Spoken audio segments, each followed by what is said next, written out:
Saving Cade. Written by Victorine E. Liskey. Narrated by Liz Crane. Chapter 1. Meg glanced at the rearview mirror for the 10th time. Why was she so jumpy? Travis wouldn't even be home for another hour. He was out with the guys again. If he came home drunk again, he might not even notice until tomorrow that she'd packed her clothes and left him. She touched the bruise on her cheek. Things with Travis had gotten worse lately. Leaving was a rash decision, but she felt good about it. At least, she would feel good about leaving after she put a few states between them. This highway was dark and creepy. Maybe that's why she couldn't get her nerves under control. Some music might help. She clicked on the radio. On the lookout for an escaped convict. He was last seen on Highway 35 heading toward Greenville in a blue Honda Civic. Cade McMillan is a convicted murderer, and the authorities consider him to be armed and dangerous. He is 5'11" with brown hair and a tattoo of a dagger on his left wrist. She clicked the radio off again. Great. Just what she needed. Another reason to see things in the dark shadows of the cornfields. Meg bounced her leg as she tried not to concern herself with the escaped convict. She'd passed Greenville 30 minutes ago, so she was ahead of the killer. No reason she should worry. Something white flashed in the dark, and she slammed on her brakes. A deer skittered across the road. Meg's heart raced as she waited for the deer to clear the road before pressing the gas. Was the universe trying to give her a heart attack? What she needed was a good, upbeat song to sing.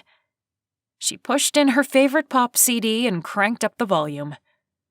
She tapped the steering wheel and sang along. It was helping her to ignore the creepy feeling crawling up her spine. Music always helped her. It was like salve to her soul. Travis wouldn't call the cops on her, would he? Technically, the Mustang was in his name only. He could come after her for it.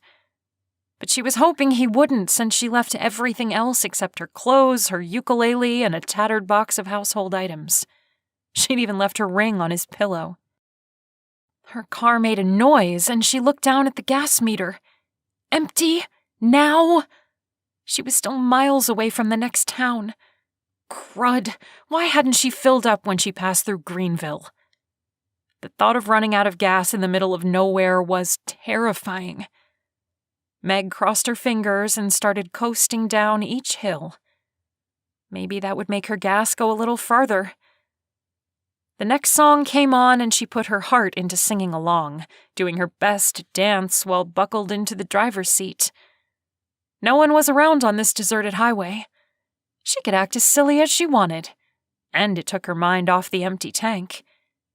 When she rounded the corner to Huntington, she sighed with relief. A gas station sat on the right side of the highway. She pulled up to the pump and stopped the car. She ran inside to prepay in cash. She couldn't use a credit card. She didn't want Travis finding her. He'd be madder than a wet cat on Sunday. A TV in the corner of the store played a late-night comedy show.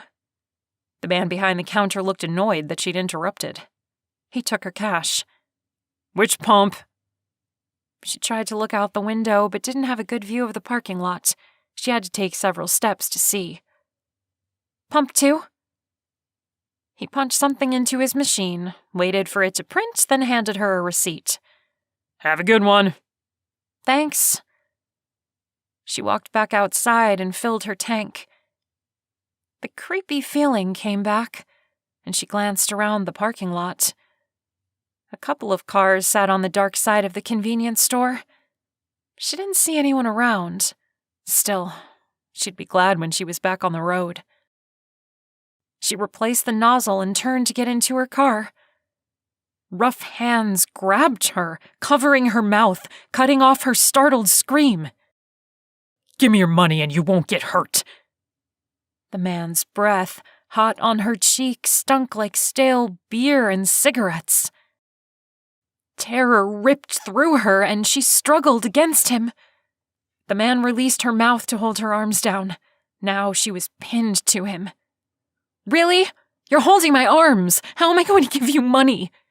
Didn't really think this through, did ya? She cringed. When she got scared, the sarcasm flew out like vomit. Shut up! The man covered her mouth again, and she wriggled until she had one arm free. Her father had taught her a little bit about self-defense when she was a kid. Not that her father was any expert. He took one class in the 90s and thought he was Jackie Chan. She shoved her elbow in his ribs and his grip loosened. She turned and jammed her knee in his groin. That was her dad's if all else fails move. It worked. His eyes bulged and he grunted and doubled over. His brown, dirty hair hung past his shoulders. Brown hair, just like the escaped convict. Meg turned to run into the safety of the store, but the man hit her from behind, knocking her to the pavement. She struggled to breathe. The man pressed down on her. Gravel bit into her already bruised cheek. Now you're going to pay, he said, his voice low. Her heart beat wildly in her chest. Shouldn't you be running? The police are looking for you. Heard it on the radio. She cringed. She really shouldn't be egging on a murderer. The man yanked her hair. Tears stung her eyes. She tried to get free, but only succeeded in scraping the skin off her elbow. She prayed the man behind the counter would tear his gaze away from the television and look outside. Something moved in her peripheral vision. The man's weight suddenly lifted. Meg rolled over to see another man hit her attacker in the face. He wore a plaid shirt and cowboy boots. Relief flooded through her. She scrambled backward, crab-walking until her shoulder hit a car in the parking lot. Her attacker pulled a knife on the cowboy, and they circled each other, crouched low. The cowboy motioned to her. Run! She hopped up and ran around the car, which she now noticed was a blue Honda Civic. Great, just like they said on the radio. Why didn't she notice that before? Her attacker swung the knife. It only caught air. The cowboy responded by throwing a punch. Meg couldn't help but notice the muscles on him. Nice. He was fighting for his life, and she was staring at his muscles. Meg glanced at the store. Why wasn't the guy in there calling the cops? The thug swung the knife again, and it sliced through the cowboy's chest. No! She yelled. The cowboy doubled over. Her attacker stepped back. He gave her an angry glare. Distant sirens sounded. The greasy man turned and ran down the street, tossing the knife into the gutter. Meg ran to the man who had saved her. His shirt was turning red with blood. Are you okay? The man grunted. I'm perfect. Never been better. The cops were coming. The last thing she wanted to do was stick around to be questioned by them. A police report would lead Travis right to her. The man would be fine. The police would take him to the hospital. I have to go. Take me with you. What? No. What was wrong with him? Was he crazy? The sound of the sirens grew louder. She had to get out of there. She ran to her car and got in the driver's seat. Her passenger door opened and the cowboy slid in, his hand pressing on his wound. He slammed the door. Blood stained his fingers red. What are you doing? Meg asked, her voice high-pitched. Please, just give me a ride to the next town. Meg didn't have any time to argue. The police lights were already bouncing off the windows of the nearby residential homes. She slammed the car into gear and pulled out onto the highway. She watched in her rearview mirror as 2 cop cars pulled into the gas station and stopped. She sighed with relief as she sped down the highway. No one following her. She swallowed and looked at the man who had saved her. Thanks for getting that creep off me back there. The man didn't say anything, and that's when she noticed it. Her throat went dry as she stared at the small tattoo on his left wrist. A dagger. Chapter 2. Cade saw the woman look at his wrist. Her eyes widened and her face drained of color. She knew who he was. This day was going from bad to worse. He swallowed. Listen, I'm not going to hurt you. I just needed to get out of there. If you can take me to the next town, I'll find another ride. Her gaze traveled over him. Another ride? She snorted. Right, you mean you're going to kidnap some other woman? She pinched her lips together like she hadn't meant to talk. I didn't kidnap you. The pain in his chest made his eyes water and his head dizzy. He could tell the cut was long, but hopefully wasn't too deep. Well, you got in my car when I said no, so it's not like we're two consenting adults going for a midnight drive. His gaze snapped to hers. Consenting? What? Are you implying something? She scoffed. I'm implying that it's kidnapping when you're a criminal. He eyed her.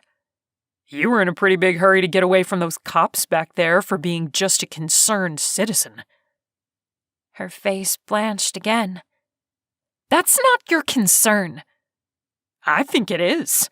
The last thing I need right now are the cops after us. Then maybe you shouldn't have jumped into my car against my will. I saved you, lady. His chest stung and he winced. She had the decency to look guilty. Yeah. Thanks. You're welcome. He pulled his hand back to check on his wound, still bleeding. He pressed it back again, harder this time. What was he thinking? He should have left well enough alone. But even as he cursed himself for getting involved, he knew he couldn't walk away from a man attacking a woman. He wasn't like that. The woman shifted in her seat. How bad is it? I don't know. Not too bad. I'll live. He hoped. How long are you going to force me to drive you? Geez, lady, I'm not forcing anything on you. Just drop me off at the next town. I'll even pay you. You can be my Uber. She snorted. Your Uber? Are you kidding? You hopped into my car without my consent, right? I know about your non-consensual thing. Sorry, it's not like I had much of a choice. She glared at him. You could have given yourself up to the cops. And what about you? Why didn't you want the cops to find you there? She pinched her lips together in a tight line. That's what I thought. He laid his head back on the headrest. Well, I didn't murder anyone. Right. Of course that's what she thinks. It's what everyone thought. Neither did I, he said under his breath. After a moment of silence, he motioned to the trash bag of clothes in the back seat. You moving somewhere? She narrowed her eyes at him. You're making conversation? With the woman you're kidnapping? Oh, for Pete's sake, never mind. I'll just shut up. Good. He couldn't wait to get out of the car. How far is the next town? The actual next town? 10 miles. Okay, just drop me off there. Bend? You're going to get out at Bend, population 5? What are you going to do? Steal a tractor to make your big getaway? You know those things go like 15 miles per hour tops. Cade couldn't help it. He chuckled at her. You're hilarious. Yeah, a real late-night comedian. She rolled her eyes. You can't get out at Bend. They don't even have a drugstore. All I need is a Western Union. Her eyes grew wide. You're going to hold up a Western Union? He frowned. That's what he was to her. A criminal. No. The woman rubbed her forehead. I can't believe I'm asking this, but what's your big plan? Cade didn't want to tell her his plan. It was stupid anyway. He'd probably get caught and tossed back into prison. Look, despite what the cops think, I didn't kill anyone. I sell real estate. She eyed him skeptically. So, you're not a cowboy? Another chuckle erupted. No, I borrowed these clothes. I've never lived on a farm. I buy and sell corporate offices. Oh my gosh! You're that rich dude that offed his girlfriend 3 years ago. I didn't. Yeah, right. I know, you didn't kill her. Then why was the bloody knife found in your house? And that was the part he couldn't explain. He sighed. I don't know. She squinted at him. You look different. Yeah. Prison will do that to you. No, it's your hair. It's shorter. And you don't have that goatee thing going on. Cade pulled back and checked his wound. The bleeding had slowed quite a bit. He really needed stitches, but going to a hospital was out of the question. You don't look so good, she said, concern on her face. I wonder why. Oh yeah, maybe it's the knife that sliced across my chest as I saved you. She frowned at him. She was a bit roughed up herself. Cade motioned to her. What about you? Your elbow looks pretty bad and you have a nasty bruise forming on your cheek. Her hand quickly rose to her face. I'm fine. Do you have some ointment for your scrape? She squinted at him. Ointment? Are you crazy? I'm living out of my car. Great. How was he supposed to know that? He felt even more terrible for involving this woman. He laid his head back and closed his eyes. Sorry. They were silent for a while before the woman spoke. Here's Bend. She slowed the car and Cade held in a groan. The woman was right. The town was tiny. A few side streets and one bar. The bar had a bright Bud Light sign in the window. She pulled into the empty parking lot of the bar. Okay, what's your big plan now? I don't know. I'll go in and call my brother, I guess. The woman scrutinized him. You really didn't stab that girl? He looked over at her. Would she believe him? She seemed like she wanted the truth. He shook his head. No, I swear I didn't harm her. I loved her. His voice cracked with emotion, and he swallowed down the lump in his throat. She motioned to his chest. You want me to put some duct tape on that cut? It might hold it together to help it heal. You have some? She nodded. In the back seat. He scrubbed a hand over his face. Thanks. She got out of the car and rummaged in a box in the back seat. When she got back in, she held a roll of duct tape. Lift your shirt. Cade did as he was told, wincing at the pain. The woman sucked in her breath. You really should have stitches. I can't go to the hospital. I know. She tore off a strip of tape, and he closed his eyes as she pressed it to his skin. Okay, that's the best I can do. Thanks, he repeated. He pulled the shirt down. He'd need a new one. Hopefully the bar was dark. Maybe no one would notice the blood. The woman sighed.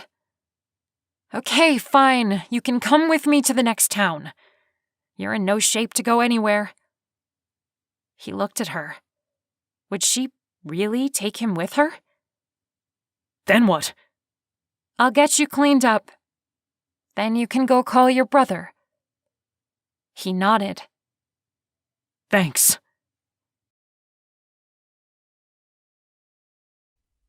Chapter 3.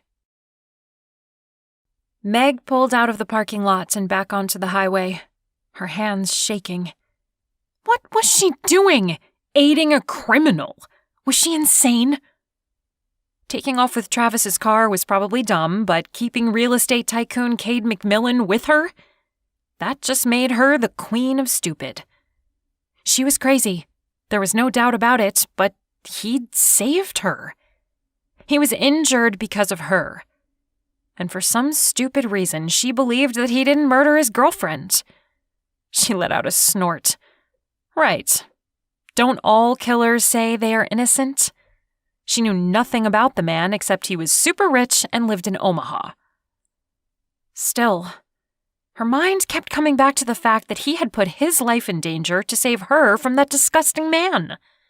And there was nothing in Bend. She couldn't leave him bleeding in the parking lot of a bar. Cade moaned.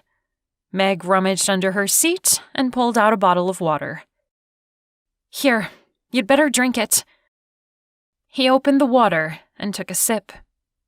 He put it in the cup holder, then stared down at his shirt. It was a bloody mess. There's a Walmart in the next town. I'll run in and get you some new clothes. She glanced at him. I'm Meg, by the way. Thank you, Meg, he said, his voice gravelly. The name's Cade. Yeah, I know. Silence once again filled the car as she drove.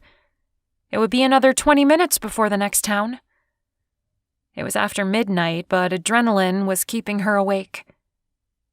Cade continued to sip the water. He leaned back and put his hand to his chest. Has it stopped bleeding? I think so. That was a relief. She didn't want to think about what might happen if he bled out in her car. Stupid. Why didn't she let him walk into that bar? Oh yeah, because she knew he would get picked up by the cops. And she felt bad he was injured because of her. Nice car. The '88 Mustang was Travis's baby. If he did call the cops, it would only be to get his precious car back. Thanks. Stolen? She jerked her head toward him. How did he know? But when she saw the expression on his face, she realized he was just fishing around, and she'd reacted. No, she said, her voice flat. Right. Cade didn't believe her, but she couldn't get mad at him. She'd taken Travis's car. She was pretty much a car thief. So, what happened? She wanted to tell him it was none of his business, but for some reason, she felt the need to get validation for what she did. I got tired of being his punching bag. Cade's grip on his water bottle tightened, and it made a crinkling sound. Your boyfriend hit you? She bit her bottom lip. Husband. Well, ex-husband. Why was it so hard to admit? Maybe because marrying Travis had been the worst decision of her life. And maybe because it made her look like another stupid woman who wouldn't leave her abusive spouse. Cade looked like he wanted to rip apart something. How long? How long what? How long did that go on? He said, a hard edge to his voice. Meg drew in a breath and let it out slowly. I've been with him on and off since high school. We married young. Too young, I realize now. And when it got bad, I filed for divorce. I thought it was over between us, but he convinced me to go back. Admitting that was hard, but Cade didn't seem judgmental. He gave her a long, searching look. No going back this time? No, she said quietly. She'd had enough. He was not going to change. Cade settled back into his seat. If you were married, then it's not stealing. His name is the only one on the registration. He got the car in the divorce settlement. It's his. She hadn't wanted to take his car, but the only other option was taking a bus, and she didn't have enough cash to do that and rent an apartment. They drove in silence for a while before Cade turned to her. Are you in any danger? Only if Travis finds me. Then we better make sure he doesn't find you. Her heart pounded. We? He stared at her, an expression on his face she couldn't quite read. I can help you, if you let me. Meg stared at the man. He was crazy, right? What can you do? The police are after you. I have a place in Colorado. It's not owned by my parent company and it's not in my name. No one will look for us there. Her hands grew sweaty on the steering wheel. I thought we were going to part ways in a few minutes. He broke his gaze. If that's what you think is best, I'll disappear. No one will know you helped me. Thoughts tumbled around in her head as she turned off the highway toward the brightly lit Walmart parking lot. She was stupid to even consider going with him, right? He really could have murdered that girl. She didn't know him at all. But what would Travis do if he caught up with her? She wasn't sure. She pulled into a parking space and stopped the car. What kind of a place is it? He gazed at her. She couldn't help but notice his emerald green eyes. It's a 6-bedroom house. Plenty of room for 2 people. I don't know, I think I'm crazy to even consider going with you. Cade sighed. I'm not a killer. I was framed, and I got close to finding out who was behind it before I was convicted. If I can just dig into it a little more, I should be able to prove there was fraud going on in my company, and who was behind it. He glanced at her. I won't hurt you. I can protect you.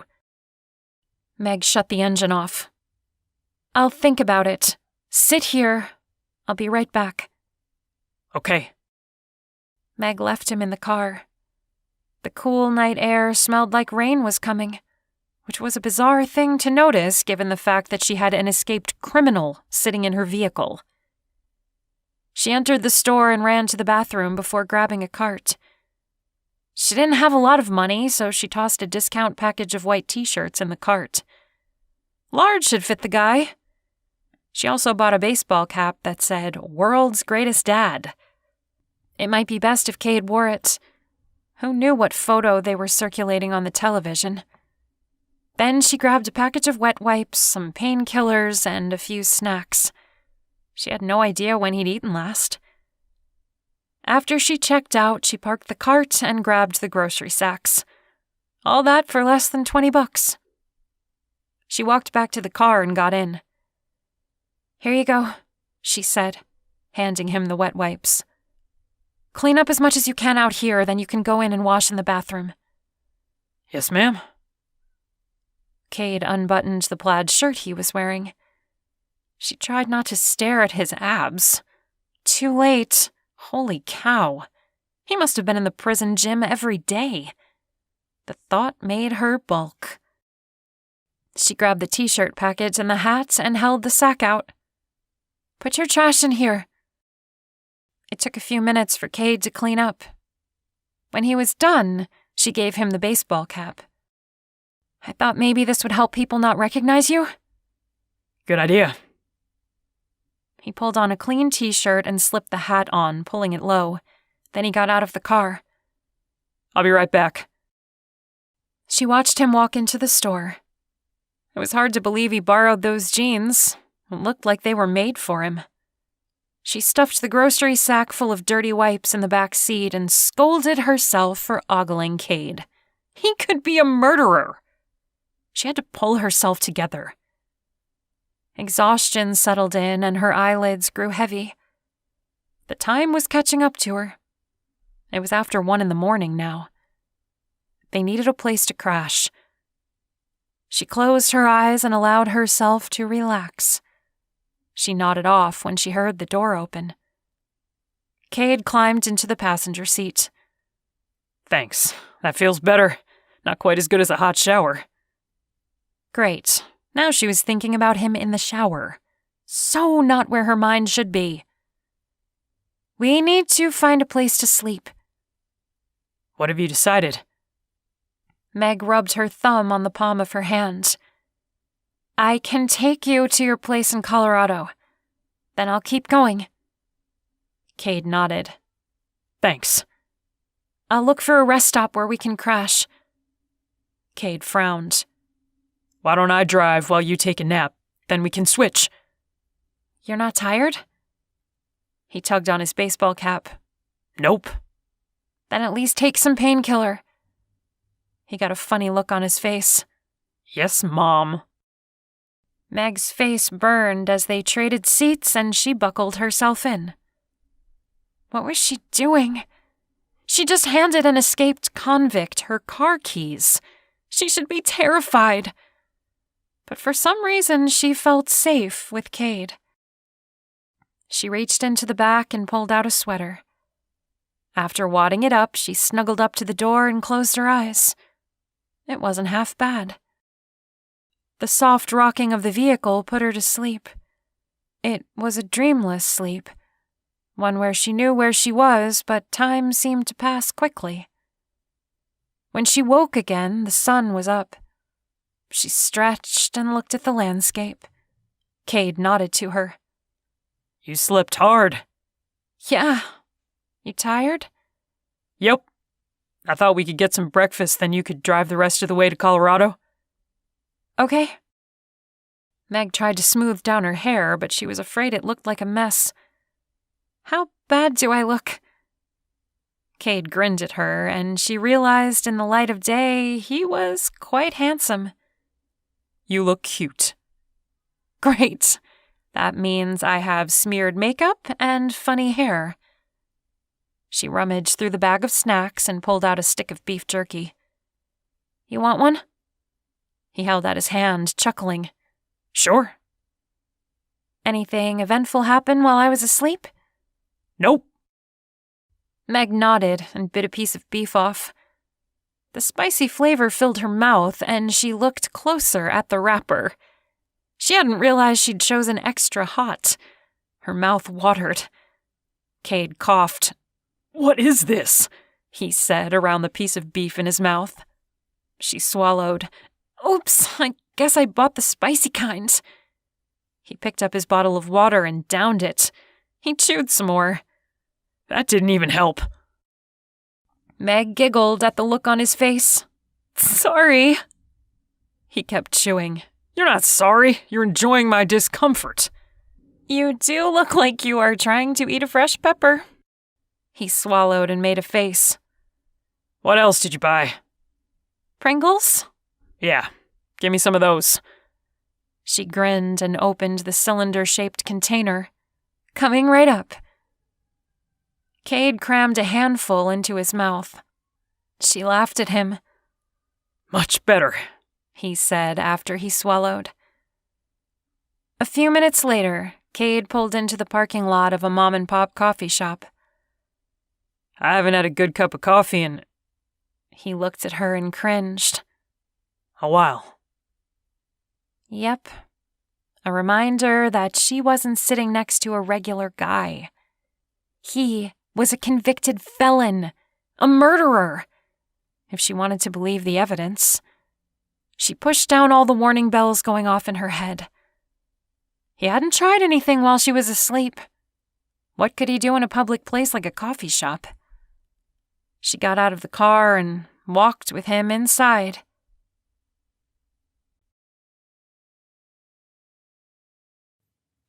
Chapter 4. Cade pulled out a chair and slid into it, gripping his coffee like a lifeline. This was the good stuff. He'd missed it. Meg sat opposite him, staring at her croissant. You okay? She raised her gaze. That woman behind the counter asked me if I needed help getting away from you. What? Fear raced through Cade's chest. Did she recognize me? Meg shook her head. She just saw my bruise and, well, we look like this. Yeah, they looked like they were running from the police. Cade shifted. What did you say to her? I told her no and tried to laugh it off, but she's watching us. Meg picked up her breakfast roll and bit into the end. He reached across the table and put his hand on hers. Then maybe we should look like we're a happy couple. A smile formed on her lips. Good idea. Then she threw her head back and laughed. Cade chuckled. Who was this girl? She cracked him up. You're a good actress. She sat up straighter in her chair. Well, I was the lead horse in my third-grade play. Lead horse, huh? I bet you put that on your resume. Of course. Cade liked the way the light was coming in the window, making her eyes sparkle. Meg was a beautiful woman. He hadn't noticed it before. Hers was a small-town, girl-next-door kind of pretty, not movie star hot. Maybe that's why he didn't see it yesterday. Or maybe because he was bleeding and trying to get away from the cops. He reached out and cupped her cheek, sobering. Does it hurt? She glanced at the woman taking orders. Only a little. Anger surged in him for what her ex did to her. Cade ran the pad of his thumb down her skin lightly. I won't let him hurt you again. A wariness entered her gaze. Thanks.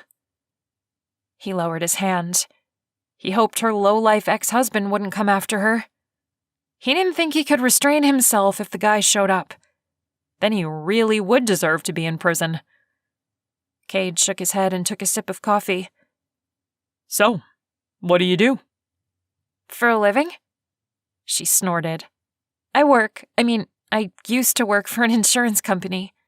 Just answering phones and filing things. She glanced at the clock. They'll be wondering where I am in a few minutes. Did you enjoy it? She made a face, her nose crinkling up. Not really. Well, this can be a new start for you. What would you like to do, if you could do anything? Meg's cheeks colored, and she shrugged. Nothing. I'll probably go find a temp agency somewhere. She brought her cup to her lips. A tall man entered the coffee shop, making the bell on the door ring. He nodded as they passed by their table. Cade pulled his hat down lower and turned back to Meg. No, really? What would you want to do? I'm talking dream job here. Meg shifted in her seat. It's silly. I'm sure it's not. Yeah, it really is. She frowned. Tell me and I'll decide. He picked up his breakfast burrito and bit into it. It was a simple egg and sausage wrap, but it tasted like heaven to him. I want to be a singer. She laughed at her own statement. But that's so stupid, isn't it? He could tell she was embarrassed. No, it's not. What kind of music do you sing? She picked up her napkin and twisted it around her finger. Just regular stuff. Pop songs, mostly. Music soothes my soul. It's gotten me through some tough times. Do you know how to play any instruments? I taught myself how to play the piano when I was a kid. Then I taught myself the clarinet and the guitar. I had to sell my guitar when money was tight, but I have this little ukulele that my dad bought me when I was 12. I've gotten used to playing and singing with it. That's cool. She looked down at her plate. Yeah, well, singing won't pay the bills. Maybe not right away, but you could work a day job and do some singing gigs in your spare time. Or start a YouTube channel. A lot of singers are being discovered that way now. She reached out and patted his hand.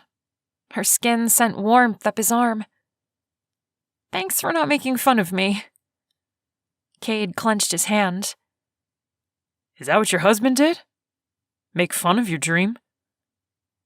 She lowered her gaze. She didn't answer, but she didn't have to. Heat crept up his back. He was beginning to really hate this Travis guy. You finished? He asked, his voice husky. Yes. She stood and pushed in her chair. I'm going to use the restroom, then we can head out. Cade nodded and watched as she crossed the coffee shop. He liked the woman. Trouble was, he couldn't get involved with anyone right now. He had enough to worry about without getting tangled up in a relationship.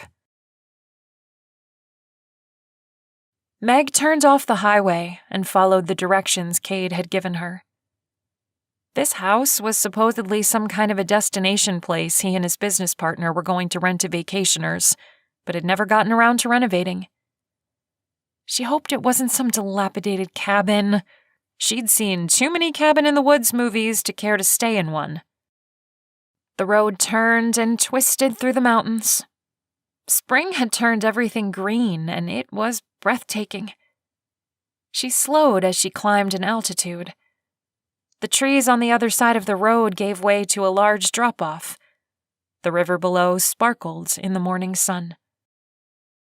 Driving on the side of a cliff was a little nerve-wracking.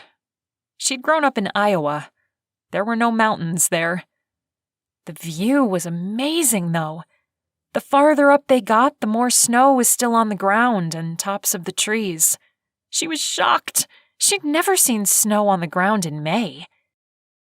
When she pulled up to the address, her breath caught. Was that seriously the house? A mansion? The home was 2 stories, had giant pillars extending up to the roof, and a balcony on the second floor. She double-checked the address. "Wow," she said under her breath. Cade stirred, then sat up. "We there?" "Is this it?"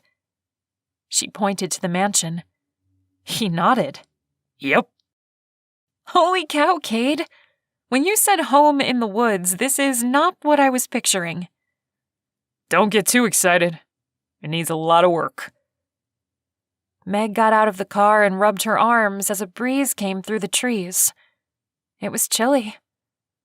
She walked around the car, staring up at the detailed woodwork on the top. Some of it was chipped, but it was still magnificent. The afternoon sun reflected off the windows. "This is incredible!" Cade opened the back door.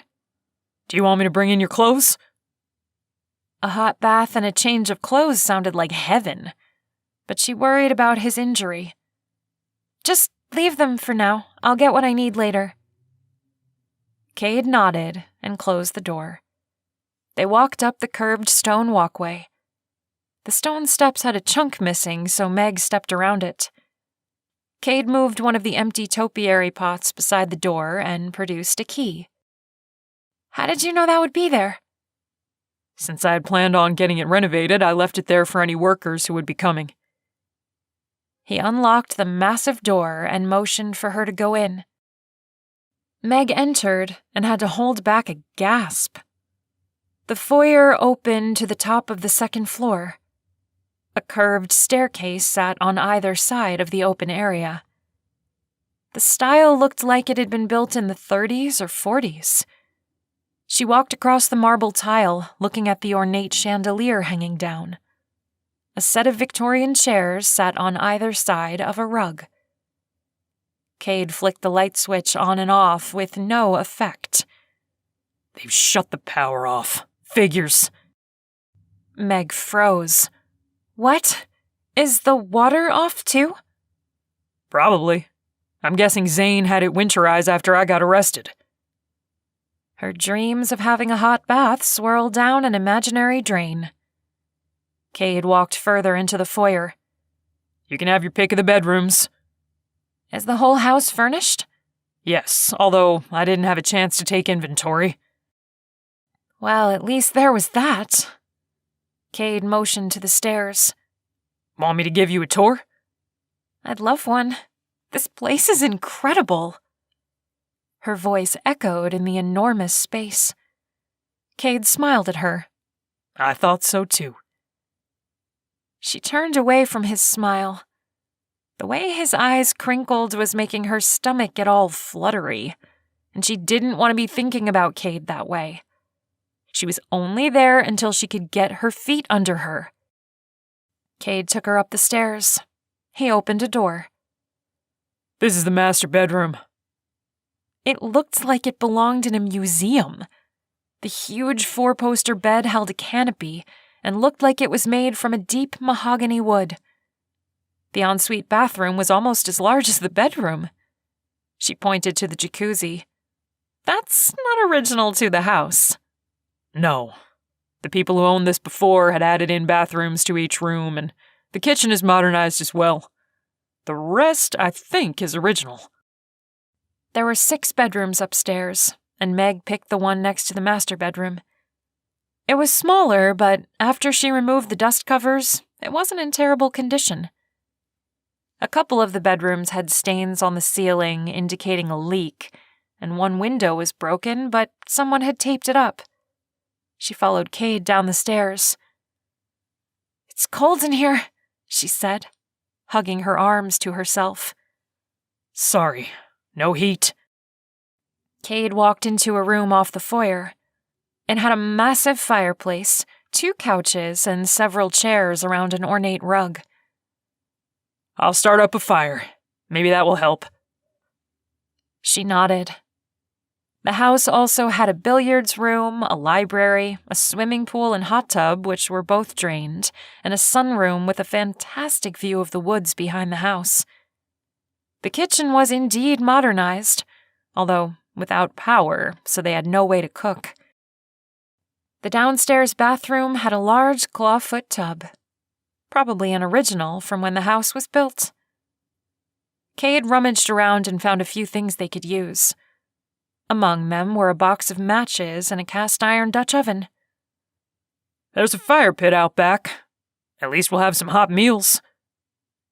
Meg nodded, not too thrilled about having to cook over a fire when there was a double oven and a huge gas range in the kitchen. Okay. They made a shopping list, and Meg ran to the little shop in the town about 30 minutes away to get essentials and some food. When she got back, Cade had a fire going in the great room.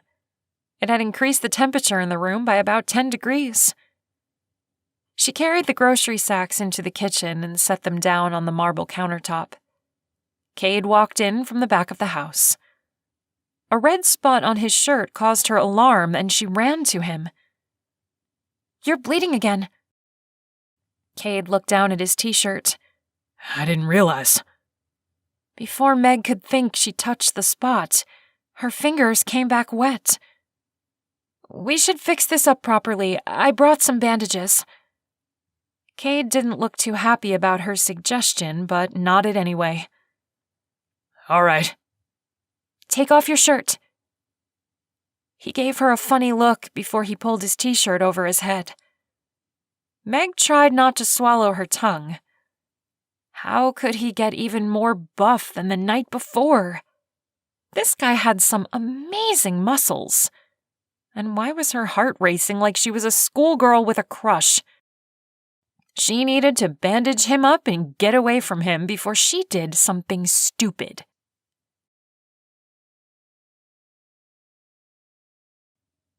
Chapter 5. Cade swallowed as Meg examined his chest. Her feather-light touches made him go crazy. Are you gonna rip that tape off? "Think I should?" She seemed concerned as her blue eyes looked up at him. Probably. She bit her bottom lip, and he realized he liked it when she did that. He wasn't sure why. He tried not to stare at her lips. She motioned to the other room. "Maybe you should sit down for this." Let's go in the great room. She pulled out some first aid supplies and some antiseptic with lidocaine from one of the grocery sacks. Cade inwardly groaned. This was going to sting. A lot. He walked through the house to the room with the fireplace and laid on a couch. The heat from the fire warmed him. Rip it off fast, he said, taking in a deep breath and gripping the cloth of his t-shirt. He closed his eyes. Meg peeled a small corner of the tape off, and he waited for the pain. When she didn't pull, he peeked at her. Are you going to do it? Yes. She didn't move. I just don't want to hurt you. We have to. Pull it off. Okay. Meg swallowed and closed her eyes. Wait, don't close your eyes. You should watch what you're doing. Why do I need to look? I'm just yanking. He didn't have a good reason for her. All right, just do it quickly. He closed his eyes and waited. He could hear her breathing, and then came the sudden rip of stinging pain. He sucked in a breath but managed not to yell. Okay, now will come the worst part. He gripped the back of the couch with one hand. The fabric was worn. Go ahead.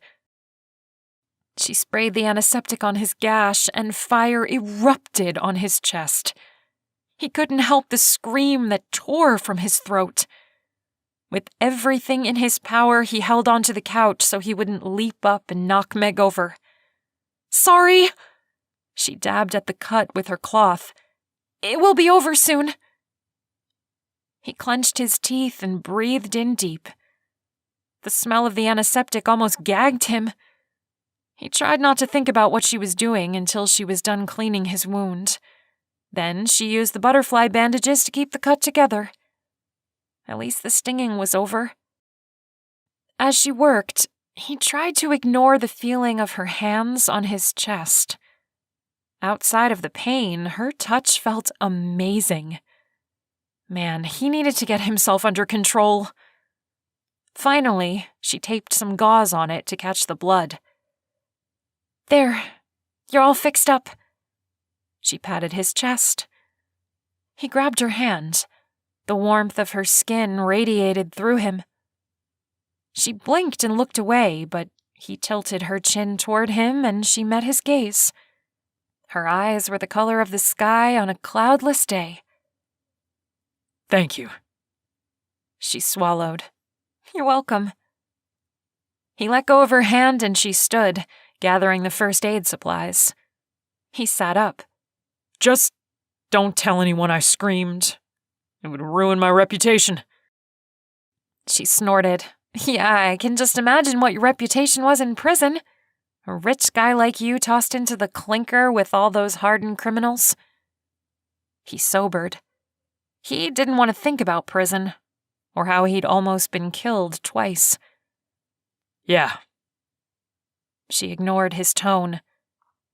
I bought a ham for us. I figured it would last a few days at least. He stood, tossed his t-shirt on the couch, and followed her into the kitchen. Ham sounds delicious. Her gaze flickered to his bare chest. And I got potatoes. We'll have a feast. She picked up the package of t-shirts she bought yesterday and tossed them to him. Then she pulled out a spray cleaner and started spraying the countertops. She must have spent quite a bit of money at the store.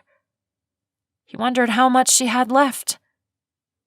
He pulled a clean shirt on over his head. I'll need to get my brother to wire some cash.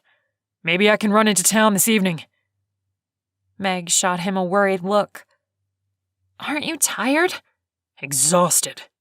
Then worry about it tomorrow. He scratched at his stubble. It was probably best to wait, so he didn't run off the side of the mountain if he got drowsy while driving. Okay. She wiped the counters with a rag. If you can get a fire going out back, I'll cook us the ham. Will do. He'd been chopping the wood while she'd run to the store. It wouldn't take long to get a fire going. Meg looked like she wanted to say something else but hesitated. What? He asked. If we could find a lake or something to bathe in, that would be nice too. There's a stream about 30 yards out back, but it's water from the melting snow, so it's freezing. Disappointment settled across her features. Oh. Maybe I can bring up a few buckets and heat it over the fire. Then you can sponge bathe. She gave him a smile. Okay. He liked it when she smiled, but he pushed that thought out of his head. He couldn't be making any moves on Meg. She'd just come out of a terrible relationship. She was in no place to start anything new. Plus, his life was a complete mess right now. He walked through the screen door. It was one of those old ones without a door closer, just a chain and a spring, so it slammed shut. The fresh smell of pine trees greeted him. He reached down and picked up the axe. It had been left outside, propped up against the house, and the wooden handle was rough. It looked like the axe head could pop off any second. At least it held while he'd chopped wood earlier. He grabbed another log and set it on the chopping stump. He'd sleep well tonight. He was so tired he almost couldn't lift the axe. As he got into a rhythm of chopping and lifting, his mind wandered to his brother, Nicholas, his biggest support system. He probably shouldn't forget Zane, too, his childhood best friend. Having Nicholas and Zane on his side was important to Cade. He, Nicholas, and Zane had gone through a lot together. Zane had grown up in the foster care system and had spent every summer pretty much living at Cade and Nicholas's house. He was like another brother. Cade swung the axe down, hearing the satisfied thwacking noise as it chopped cleanly in half. His childhood had been ideal until his mother died. Nicholas had turned to drugs, and Cade had buried himself in schoolwork. After college, Cade built himself a successful business, hiring Zane as soon as he could afford it. And he and Zane watched as Nicholas spiraled out of control with his addiction. When Nicholas was finally at rock bottom, Cade had dragged him to rehab, promising him a job if he got his life back together. It had worked. Nicholas pulled himself out of his addiction. It took a while, but eventually he stepped up to the plate and took over a large part of the company operations. He was a totally different person now. Cade needed to call his brother. Nicholas would send some cash. What he really needed was access to the company files. If he could buy a cheap laptop, he could finish what he'd started 2 years ago, before Angie was killed. Whoever set him up was also the one stealing from the company. He was sure of it. A shrill screeching sounded from inside the house, and Cade dropped his axe and ran. He found Meg in the kitchen, screaming and hopping around on one foot. He grabbed her shoulders. "What's wrong? Are you hurt?" "No." She pointed to the cupboard under the sink, her movements frantic. "There's a family of rats in there." "Hey, don't worry. I'll get them out." He started toward the sink, and Meg fled to the other room. He looked around for something that he could use to chase a rat out of the house and grabbed the broom. Using the handle, he opened the cupboard. 6 baby possums stared at him. He jumped back. "They're not rats," he called to Meg. "What are they?" she yelled from the other room. "Baby possums." He wasn't sure how he was going to get them out of there. It looked like they had chewed a hole through the floor where the pipes came up. "Do we have any gloves?" "I didn't buy any, but maybe there are some in the closet." He rummaged through a few storage areas before resigning to pull them out with his bare hands. He grabbed a paper bag in one hand and walked back to the sink. He slowly crouched down so he wouldn't scare the little critters. "Where's your mama?" he said quietly as he reached in to grab the first one. Their black eyes stared at him as his hand came near. He picked one up, careful not to get near its mouth. He could see why she thought they were rats. Their long tails were very rat-like. He gingerly picked up each one, placing it in the paper bag. Then he carried them out back and let them go a few feet away from the house. They wandered for a minute before climbing up a tree. "I hope she's up there," he said under his breath. He wasn't sure if they were old enough to be away from their mother, but there was no way a full-grown possum was climbing in under the sink. The hole was nowhere near that size. "All taken care of," he called to Meg. She appeared out of the back door. "You got them out? Did they fight you?" "No, they were fine." "Where did they go?" Meg stepped closer to him, her gaze wary. "Up that tree." Her shoulders relaxed. "Oh, good." "Do you want me to check the other cupboards?" "Would you? I'm not usually such a pansy. It's just when I saw those eyes staring at me, I kind of freaked." He chuckled. "No problem." He walked back inside and checked the rest of the kitchen for any more unwanted guests. "All clear." Meg put her hand on her chest. "Thank goodness! Where did they come from? There's probably a crawl space under the house. They chewed up through the hole where the water pipe goes. What can we do to plug it up? I'll shove some hand towels in it for now. Maybe I can use duct tape to seal it. Meg looked visibly relieved. Thanks. She walked up to him and gave him a peck on the cheek. It looked like she didn't even think about it until it was done, but then she stepped back, her eyes wide. Oh, sorry. Cade wanted to say he didn't mind. In fact, the words were on the tip of his tongue, but he swallowed them back. Meg was awesome, but he knew nothing could happen between them. He needed to get his life back, and his brother was the key. So instead of saying anything, he ignored it. Happy to help. He went back outside to continue chopping the wood. Chapter 6. Meg's heart raced. She'd kissed him. What was she thinking? It was only on the cheek, but what was wrong with her? He was an escaped prisoner, maybe even a murderer. Why was she getting all chummy with him?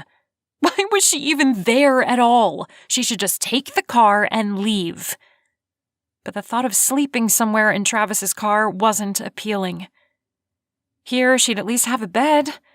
And if she could clean herself up and go to town tomorrow, maybe she could apply for a job and get some money coming in. Then she'd be able to afford an apartment. Meg sighed and grabbed 2 potatoes. If they were going to eat tonight, she'd have to go find the stream. She walked outside the back, letting the screen door bang. Which direction is the stream? Cade pointed to a path into the woods. Follow that. You'll find it. Thanks. She picked her way down the path in her black flats. They were good for working at the insurance company, but not so great for walking down the side of a mountain. She had to maneuver around patches of snow. Before too long, she heard the rushing sound of water. Another 2 feet, and she saw it. Before she drew too near, she noticed a deer standing on the other side of the river. Meg slowed. She didn't want to scare it. She watched as it dipped its head and took a drink. A beautiful creature. Meg stepped on a twig and it snapped. The deer bolted into the woods. Maybe tomorrow she'd see it again. She crouched down by the river and stuck the potatoes under the water. Cade was right. It was freezing cold. She quickly rubbed the dirt off the potatoes and stood, her fingers numb from the brief contact. There was no way she'd be getting in that water. She climbed back up the slope to the house, her shoes slipping in the soft earth. The sound of Cade chopping wood echoed as she neared. Then it silenced. When she grew closer, she realized Cade was piling wood on the fire pit. Meg went into the kitchen and pulled the ham out. She grabbed a knife and sliced open the package, cut off 2 chunks of ham, then placed them in the Dutch oven with the potatoes. She put the lid on top and walked out to where Cade was building the fire. He glanced at her, but then his gaze held. She put the lid on top and walked out to where Cade was building the fire. Hungry? He glanced at her, but then his gaze held. Starved. She set the cast iron oven down on the bricks. Cade motioned to a log with his head. Pull up a seat. Meg dragged the log over to the fire pit, then sat on it. It wasn't bad for a makeshift seat. Cade finished arranging the small sticks in the bottom of the woodpile. Then he lit a match and held it to the kindling. He turned to her. Where are you from? Iowa. Did you grow up there? She nodded. All my life. He chuckled. This must be different then, being up in the mountains. It's colder. The fire dwindled and blew out, so Cade lit another match. The altitude will do that. He glanced at her. You need a sweater? I need a hot bath. Wow. She hadn't meant to sound so cranky. It wasn't his fault the house had no hot water. Cade lifted one eyebrow. When I talk to my brother, I'll see if he can get the water and electricity turned back on here. Meg really didn't want to ask this, but it came out anyway. How long are you planning on being here? Cade lit another match. I don't know. I need to dig into some things. Find out who had a motive to put me behind bars. Meg eyed him. You think this is about you and not your girlfriend? I had a lot of time to think about it over the past 2 years. I was investigating some missing money when she was killed. Obviously, getting put behind bars stopped that. And then, in prison, I was attacked. Twice. It was too much to be a coincidence. I think someone was trying to get me killed. Were you hurt? Cade lifted his shirt on his left side and showed her a scar. The first time he got me. He put his shirt down. The second time I got him. He flexed his hand, his muscles bulging, the tattoo of the dagger standing out against his skin. Meg's chest constricted. Had he killed the other prisoner? She swallowed back that question. I'm glad you didn't get seriously hurt. Me too. She stared at the tattoo. It didn't fit his businessman personality at all. Before she could stop herself, she blurted out, Did you get the tattoo in prison? Cade stared at her for a second before he shook his head. No. His gaze fell to his wrist. That was a drunk college kid decision. Meg didn't know what to say to that. She changed the subject. So, your brother knows we're here? Not yet. She rubbed a thumb against her palm. She didn't know Cade or his brother. Would he get mad at her if she insinuated he should be careful? She watched as the fire grew, licking the wooden logs. Then the words just came out. Maybe you shouldn't tell him. Cade snapped his gaze at her. Why not? Just to be safe. Cade stared at her a long time before he stood, grabbed a log and sat it next to her. He's my brother. He wouldn't... His voice broke off. I know, but if his phone is tapped or something... The words sounded stupid to her ears, but she couldn't help it. He was an escaped convict. Surely the police would monitor calls to his brother. Cade shrugged. I suppose you're right. But if I don't call my brother, I can't get any money wired to me. I could apply for a job in town. You'd stay here without power? She couldn't help but crack a smile. If you can figure out how to get me a hot bath, I'd be much more employable. I'm starting to smell ripe. Cade laughed and leaned over to her. Not to me. He said it jokingly, but then he sobered and her breath caught. He was too handsome, too close to her, and her heart was pounding 1,000,000 times a second. She playfully shoved him. You creep. His laughter rang out through the trees. Okay, all kidding aside, I'll see what I can do. Thanks. Cade picked up an iron tool and lifted the Dutch oven into the fire. I've only seen those things suspended. Is it okay like that? In the fire? Cade sat back down. Sure. Usually you just heat up some coals and put those on the lid and around the oven, but we don't have any. This will have to do. It will cook it enough for us to eat. She looked at him sideways. How do you know so much about this stuff? I thought you were a city boy from Omaha. My uncle used to take me and Nicholas and our friend Zane camping when we were kids. Nicholas, your brother? Yep. Cade scratched his jaw. I remember one time Zane and I were around 9, and Nicholas was maybe 7. Uncle Hal had taken us up to the Niobrara River. Our campsite was near the top of a hill. It was beautiful, until it started raining. We grabbed our things and got into the tent.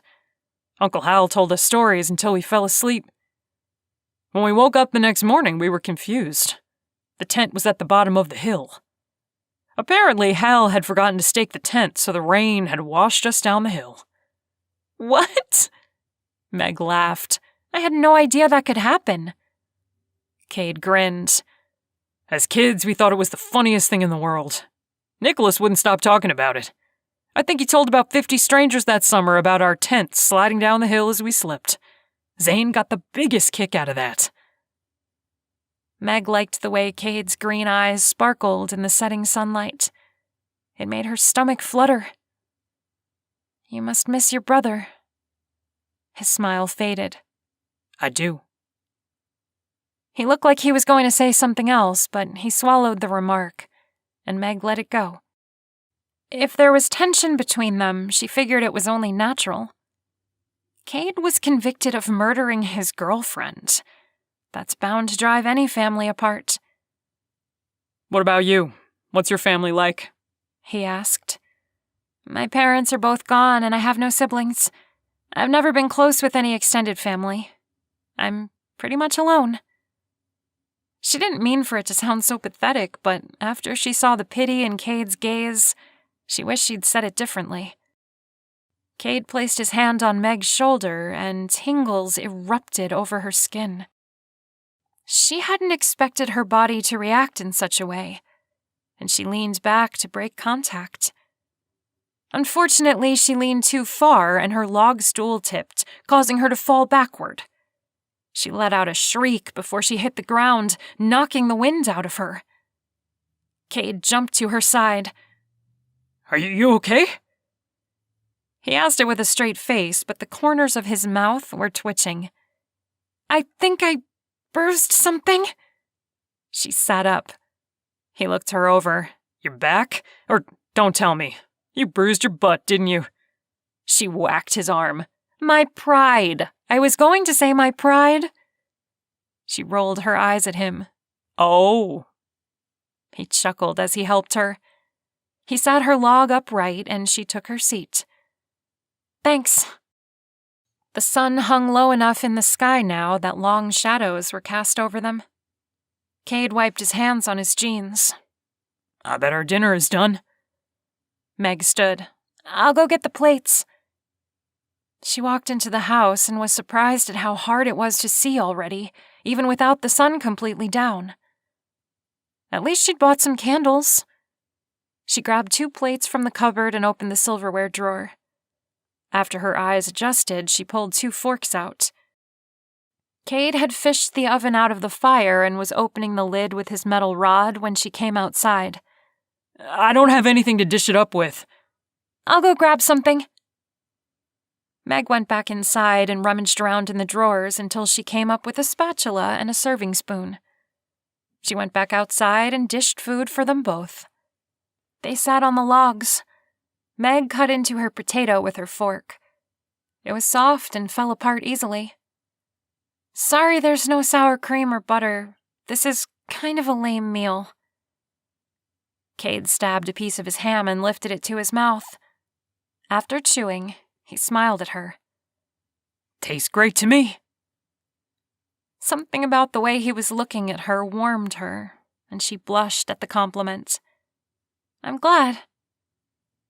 Meg had to agree. After not eating anything but snacks for lunch, this was a decent supper. The ham practically melted in her mouth, and the potato curbed the gnawing hunger in her belly. She went inside and grabbed 2 water bottles, then handed one to Cade. Maybe when we're out of water, we can fill these up from the stream? Cade made a face. Only if you want to get sick. Seriously? Stream water can make you sick? He shrugged. It's a gamble. We're in nature. Animals use the water too. Better not to do it if you can help it. Meg was stunned. All right. I'm glad you said something. He unscrewed the cap and took a long drink.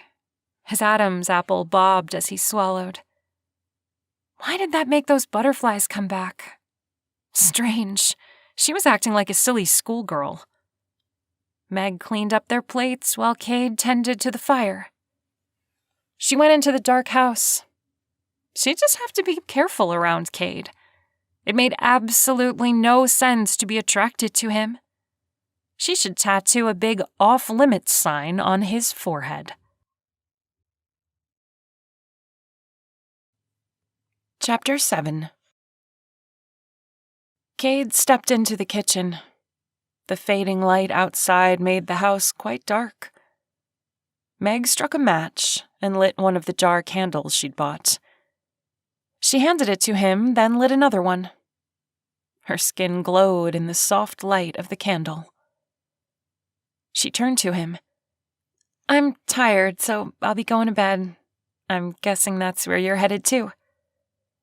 I'm actually heating up some water so you can wash up. I cleaned out the Dutch oven and filled it with stream water. It's in the fire right now." Meg grinned. "That sounds wonderful." "I know it won't be much, but you can dip a rag in it and at least scrub off the dirt and sweat." "I could kiss you right now." She meant it as a joke, he was sure, but nonetheless, his gaze dipped to her full lips. He couldn't help it. He'd been looking at them all day. Instead of saying something flirty back, he clamped his jaw shut. He didn't need to be thinking about kissing Meg. She turned from him. "I'll go get a change of clothes." Cade went outside to check on the water. When it was warm enough, he brought it in and took it into the bathroom. He set it down on a trivet he'd placed on the tile floor. Meg entered the room and Cade took the lid off with the tool he'd used to carry in the oven. "I'll use whatever you have left when you're done." Meg touched his arm. "Thanks, Cade." He shut the door after he left. The sun was completely down now, and the darkness was kind of creepy. His little jar candle didn't produce much light. The house was also quite cold now. He went into the great room and put 3 more logs in the fireplace and lit them.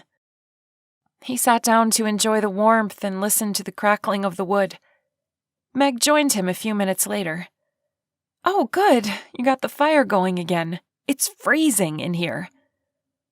"Hopefully it wasn't too uncomfortable while you were washing up." "It was fine." She sat next to him. "But you might want to hurry. I'm not sure how warm that water is anymore. I left the soap I bought in there." "Okay." Cade got up from the couch, his muscles complaining to him about having to move again. His body wanted to drift off to sleep. But it would be good to be clean. He took his jar candle and walked through the house to the bathroom. The tile floor was original, as was the beautiful clawfoot bathtub. He set the candle down on the floor. After sponge bathing, he had to put his clothes back on. He'd have to wash them in the stream tomorrow. His eyelids were heavy by the time he'd finished and dumped the water down the drain. He picked up his candle and walked back through the house to the great room. He chuckled at the sight of Meg sitting on the floor in front of the fire amongst a massive pile of blankets and pillows. "Warm enough now?" She gave him a sheepish smile. "Sorry, they were in the closet and I was cold." She patted the blanket pile beside her. "There's room if you want to join me."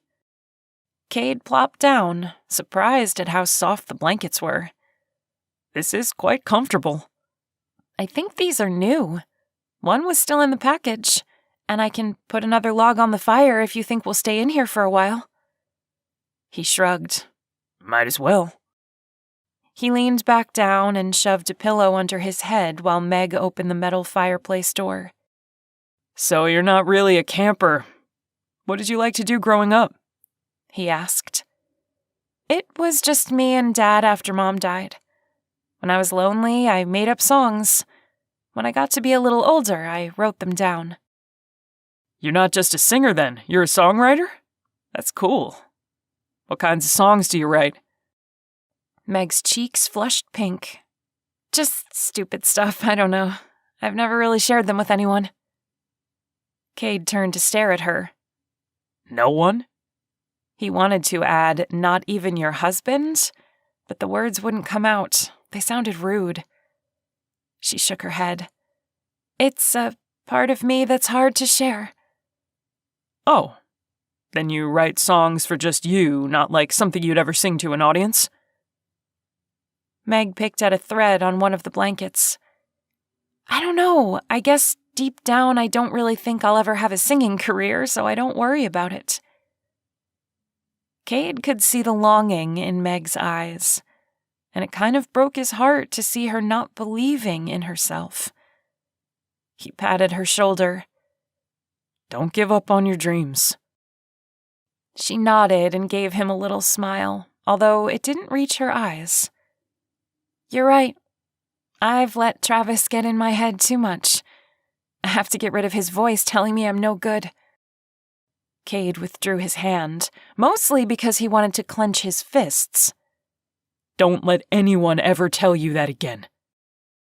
He didn't mean for it to come out so passionately. Meg blinked and leaned back on the pile of blankets and pillows. She didn't say anything for a while, but finally, she spoke. Thanks, Cade. I needed that. You deserve someone who will treat you right. Meg sighed and closed her eyes.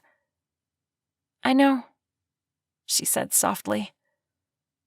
The crackling of the fire and the warmth of the blankets were making his eyes feel heavy. He pulled one of the blankets over him and closed his eyes. What happened to your mom? She shifted. Cancer. Her voice was getting quieter, harder to hear. I'm sorry, he said. He reached over to find her hand. When his fingers touched hers, electricity zapped up his arm. She was warm and her skin soft. That's okay, she mumbled. Cade wondered if they should just sleep there since the upstairs was cold, but before he could voice the thought, Meg's even breathing told him she was already ahead of him. He snuggled into the blankets and was asleep a few seconds later. Meg heard a quiet scratching noise. What was that? I was interrupting her nice dream. She was dancing with Cade at a fancy ball in a large mansion. A gorgeous chandelier hung down, the crystals sending tiny rainbows throughout the room. Cade's solid chest was warm and she snuggled into it. His arms wrapped around her, pulling her close. He smelled like the outdoors with a hint of soap. A rugged smell. Manly. It was making her heart pound.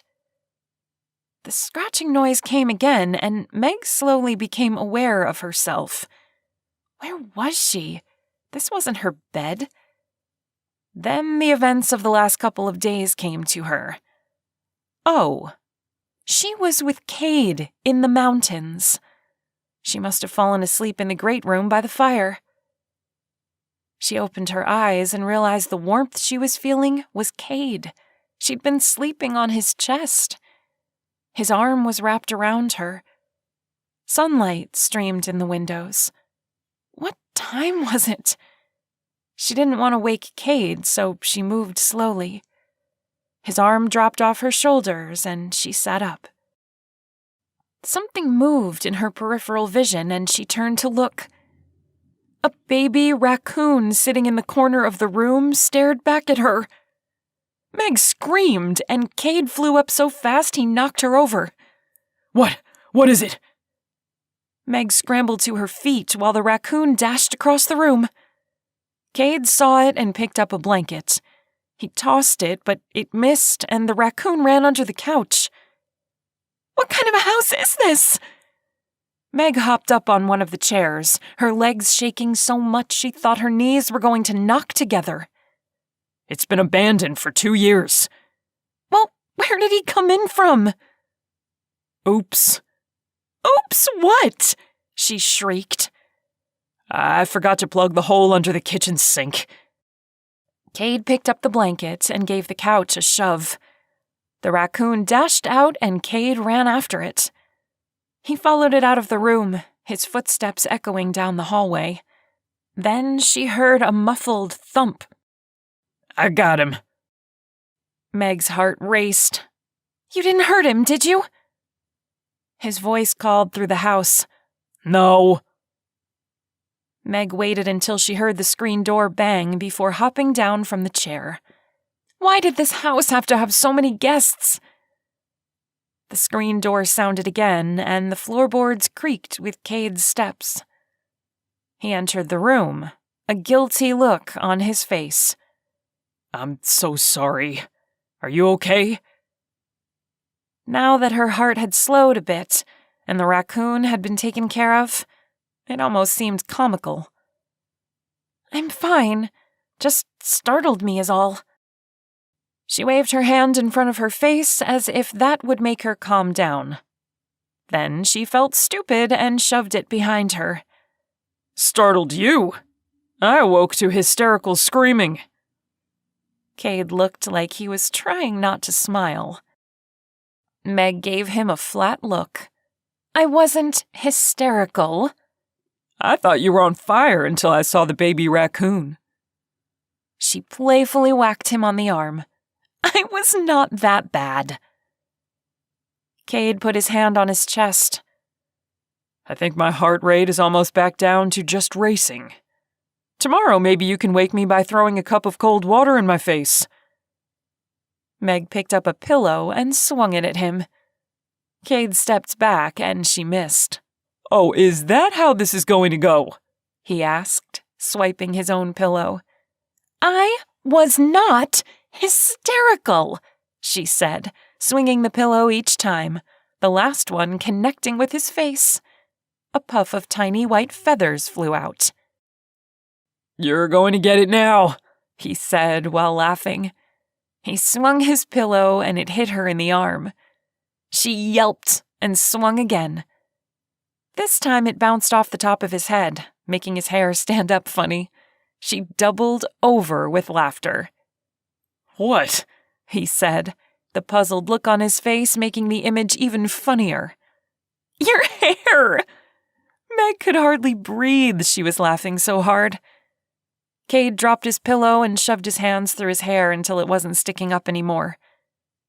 Better? A feather floated down and landed on his head. Yes, but now you have a feather on you. She pointed and he tried to knock it out but missed it. She took a step toward him and reached up to brush the feather off. Her gaze caught his and she stilled. His eyes were captivating. Brighter somehow today, like the color of emeralds. He was looking at her with such intensity her body turned to jello. Why was she standing so close to him? She should have an intelligent molecule in her brain and take a step back, but her body wouldn't budge. She just stood there, feeling the heat from his chest radiate over her. He swallowed, his Adam's apple moving again. Thanks, he said, his voice barely a whisper. Yeah. Meg involuntarily moved closer to him, like he had some kind of pull on her she couldn't control.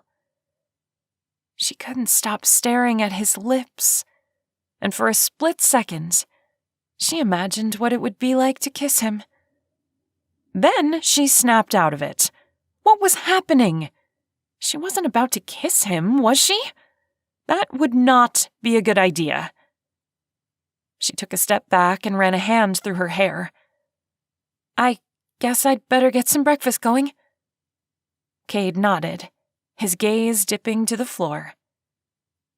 Good idea. Chapter 8. Cade stepped out the back door and started gathering up some kindling for the fire, his heart still racing from standing so near to Meg. Why was he insanely attracted to her? Sure, she was pretty, but she wasn't a supermodel or anything. His hormones would disagree. He was raging inside like a teenager. The brisk morning air chilled him, which was good. It helped him put his head on straight. He split some more wood for the pit and set the logs on top. After he arranged the wood, he lit a match and set the kindling on fire. Holding his hands out, he warmed them. Meg opened the screen door and stepped out onto the patio, a frying pan in her hand. I hope eggs are okay. Do you care if they're sunny side up? Honey, I'd eat 'em raw. I'm so hungry. Meg gave him a funny look and came over with her frying pan and spatula. What did you say? I said I'd eat 'em raw. No, you called me honey? She held the pan over the fire. Had he? If he did, he didn't mean to. I don't think so. Yeah, you did, sweet cheeks. She flashed him a grin, and his face grew hot. Funny. Yeah, I thought it was. Meg chuckled. Cade took a step closer. Want me to hold that over the fire while you get the plates? She handed the pan to him. Thanks. She disappeared inside the house. The eggs started to smell good. After a few minutes, she came out with 2 plates, a piece of bread on each one. I think they're done, he said. Meg scooped the eggs onto the plates, and they sat to eat. Cade shifted on the uncomfortable log. I'd like to borrow your car and go into town today. Meg froze. What if someone recognizes you? I'll wear that ball cap, world's greatest dad. I think I should be fine. I don't know, I'm getting a bad feeling about it. If Cade were being honest, he wasn't having the best feeling about it either, but he had to continue digging or he'd never free his name. I have to. All right, just be careful, okay? Cade scooped an egg onto his bread and bit into it. Promise.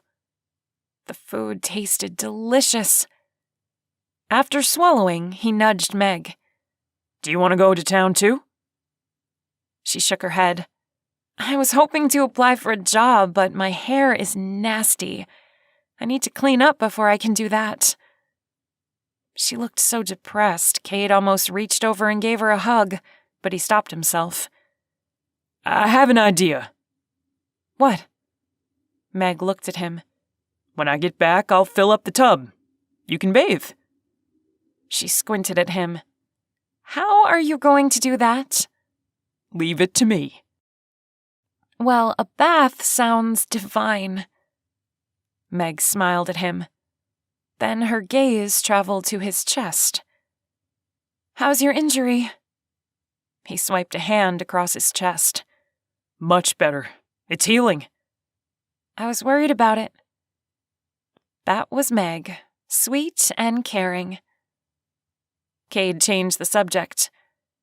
What would you say is your perfect date? Not that he wanted to date her, but he was curious if she was a dinner and movie kind of girl or maybe more adventurous. Meg got a funny look on her face. April 25th. Cade cocked his head to the side. What? Because it's not too hot and not too cold? You know, all you need is a light jacket. He wasn't sure what to make of her answer. No, I mean date like a couple goes on. Meg let out a laugh. You haven't seen that movie? Oh man, it's hilarious.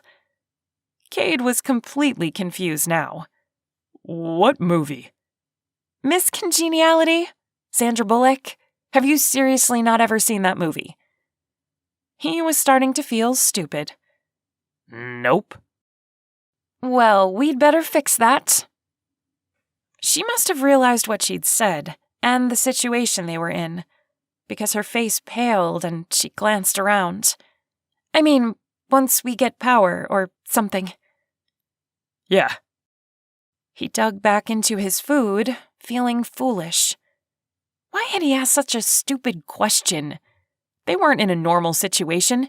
He was a fugitive. He couldn't take Meg on a date. He had to lay low. It was probably stupid for him to even go to town today, but he couldn't just hide here forever. He had to prove his innocence, and he had to keep his hormones under control. He stood and turned his back on her. Good luck with that. He walked toward the house. I'll be going then. Meg's smile faded. Okay. Cade left her sitting there. Guilt constricted his chest, but he shoved it down. He couldn't get attached to Meg. They were nothing to each other. Just a means to an end. He had to think about his next step. Meg watched Cade's retreating back as he disappeared into the house.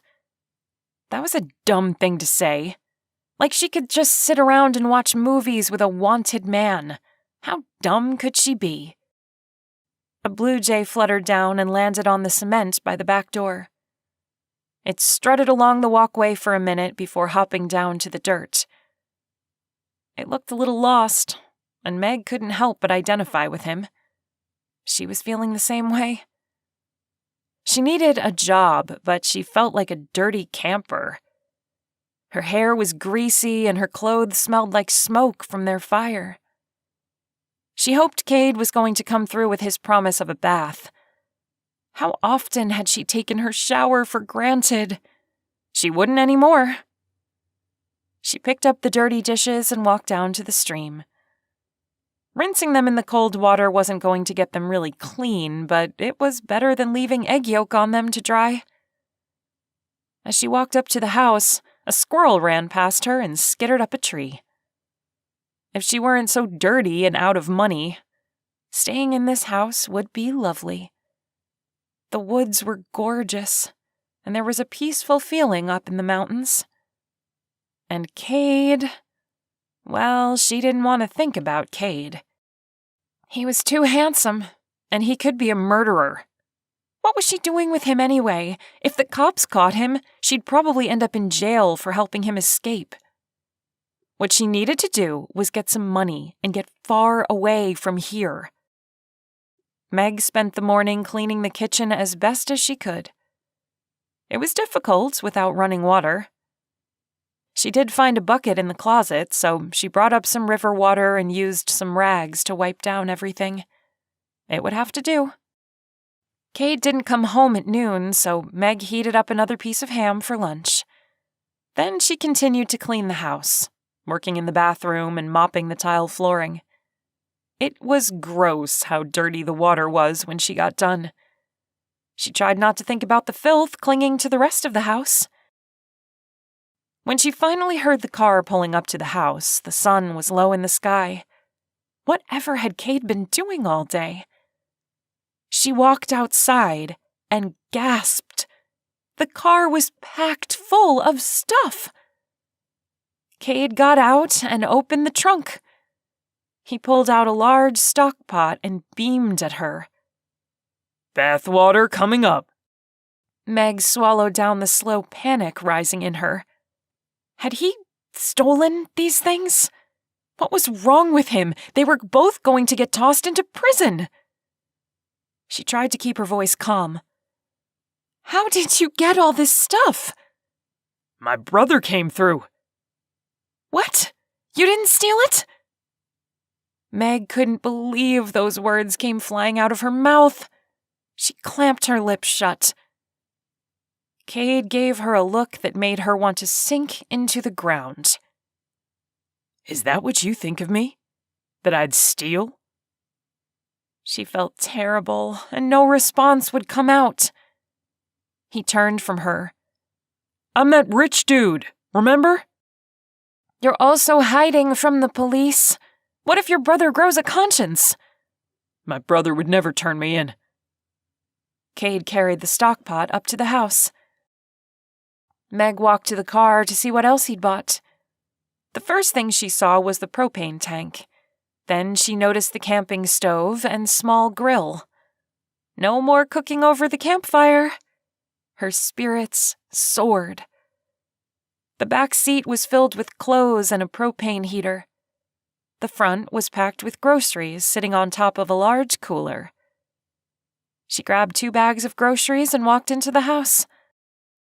They unloaded the car and Cade set up the camping grill outside the back door. He pulled a package of steaks out of one of the grocery sacks and wiggled his eyebrows at Meg. Thought we deserved a nice dinner. Are you cooking tonight? Sure, you relax. Looks like you've been busy today. This place is cleaner than I've ever seen it. He'd noticed. Emotion surged in her and she blinked it back. What a stupid thing to get all sappy about. Just because Travis never said anything about how hard she worked around the apartment didn't mean she had to go and get all emotional over Cade noticing her hard work. Cade froze. Did I say something wrong? Meg shook her head and tried not to show how stupid she was being. The last thing she wanted was for him to see her crying over something so dumb. No, you're sweet. Thank you for cooking dinner. He seemed to assess her for a moment before going back to unpacking the groceries. You're welcome. Meg helped him put away the food. She grabbed the large cooler and packed it with the cold items. He'd bought milk, cheese, butter, lunch meat, and yogurt. Her mouth watered just thinking about eating. Cade pointed to it. I figured I could put some snow in there to keep these cold. We can keep it in the sunroom. It's freezing in there. Good idea. Cade seasoned the meat while Meg lit a couple of candles. The house was getting quite dark, and she didn't want to bump into Cade. Physical contact with him right now wouldn't be good. She was already getting mixed up in her head. He nodded to her. Go sit down. I'll call you when dinner's ready. I'm fine. He made a face. You're one of those people who can't stop doing things, aren't you? Go, sit. He shooed her into the great room. You can start a fire, then sit and relax. Maybe play your ukulele for a while, write a song. Stop cleaning the house. Cade left the room, and a few moments later she heard the screen door bang. Meg took in a deep breath and let it out slowly. Travis had never done anything remotely this nice for her. She threw a couple of logs into the fireplace and lit them. Then she grabbed her ukulele and sat on the couch. It was dark, but the fire provided some light. She strummed her instrument. A peaceful feeling overcame her, and she started strumming the chords to one of her favorite songs. She sang the lyrics, getting into the melody of the song. It was one she could close her eyes to and lose herself in. She finally felt at home.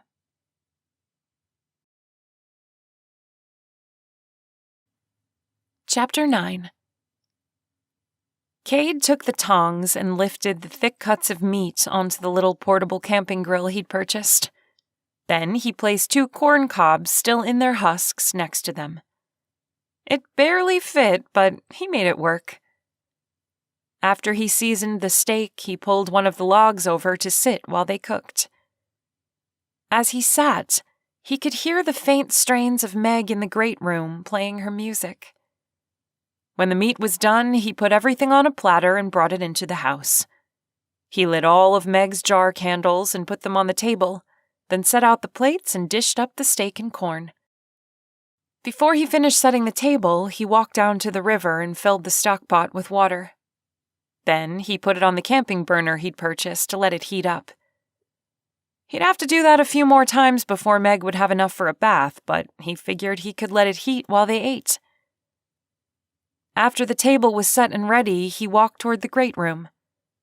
He slowed as he heard Meg singing. It was a song he recognized, I'm Yours, by Jason Mraz. He stopped in the doorway and listened to her singing. She was curled up on the couch, strumming her ukulele. She looked so comfortable in her own skin. Her voice was amazing and yet unique. She had a tone to her voice that he hadn't heard before. He stood there, mesmerized. When Meg was done, he entered the room. She yelped and put her hand on her chest. Cade, you scared me! Sorry, Just wanted to tell you that dinner's ready. She set her ukulele down and stood up. Okay. He wasn't sure if she'd be upset that he'd listened to her, but figured it was better to let her know. You have a wonderful voice. Oh, you heard that? A delightful blush graced her cheeks. He pulled a chair out for her, and she sat. The candlelight flickered over her features. Yes, you could go far in the music industry. Meg made a face. Singers are a dime a dozen. I don't think I'm anything special. Cade wanted to argue with her, but just shrugged. I guess we'll see.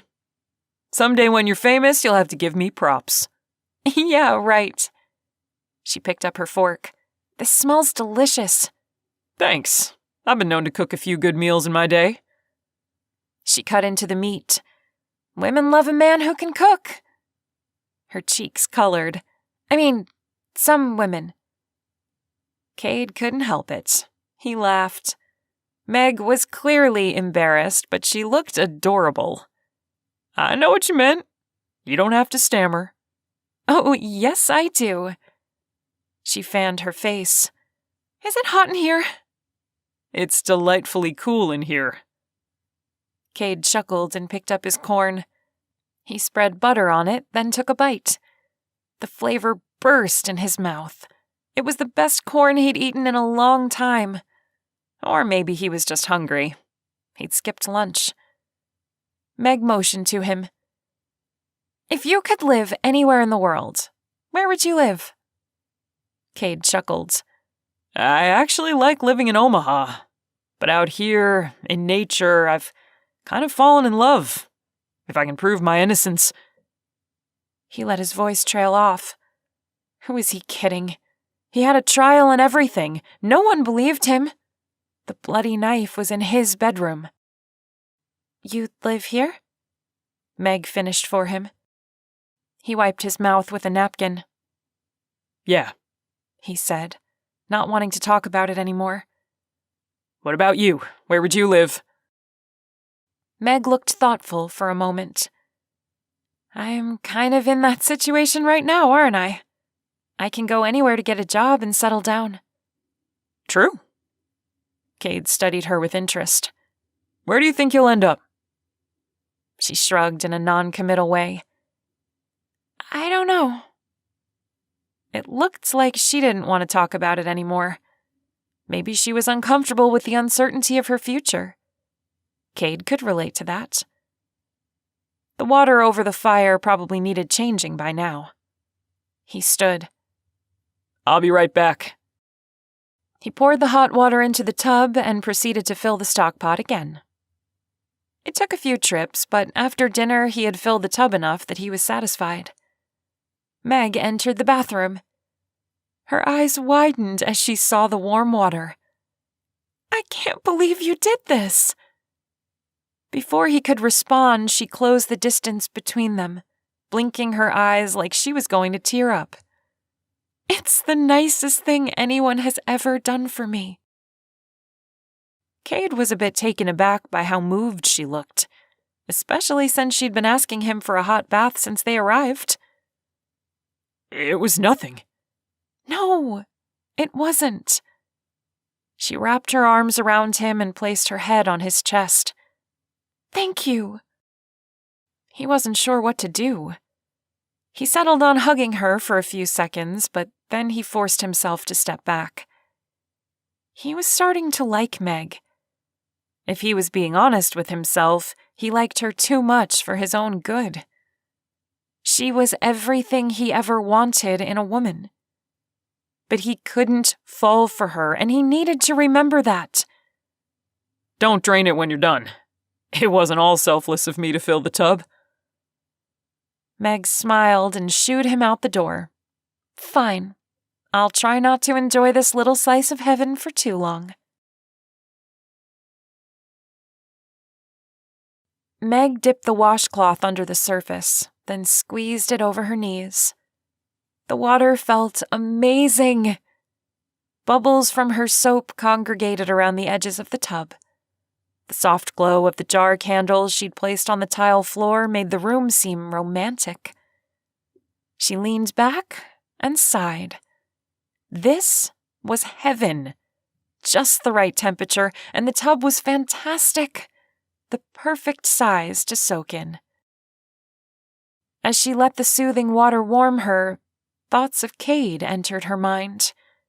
She couldn't believe he'd carried up that much water for her bath. Travis would never have done anything like that. But Cade wasn't like Travis at all. He was kind where Travis was selfish. Cade was... Meg closed her eyes and moaned. Boy, she really knew how to pick them, didn't she? There was Travis, the freeloader. He once milked a small injury at work for an entire 6 months, getting workers' comp and everything. And trying to get him to do anything around the house was useless. And then there was Cade, the exact opposite from Travis in every way. Oh, but wait!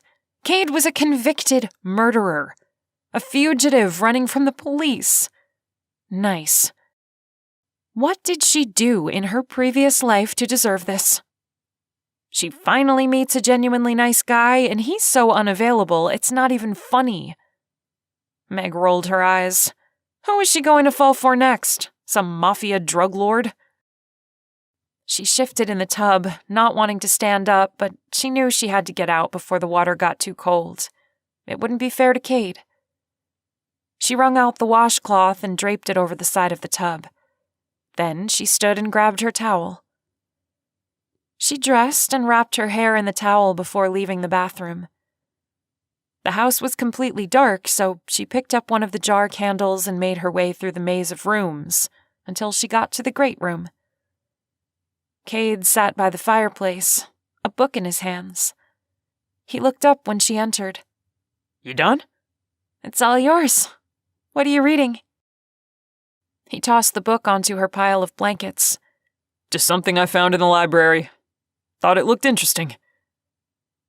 As she neared, she saw the title. A Time to Kill, John Grisham. A shiver went through her, and she couldn't help but think of Cade's girlfriend. She lifted her gaze to him.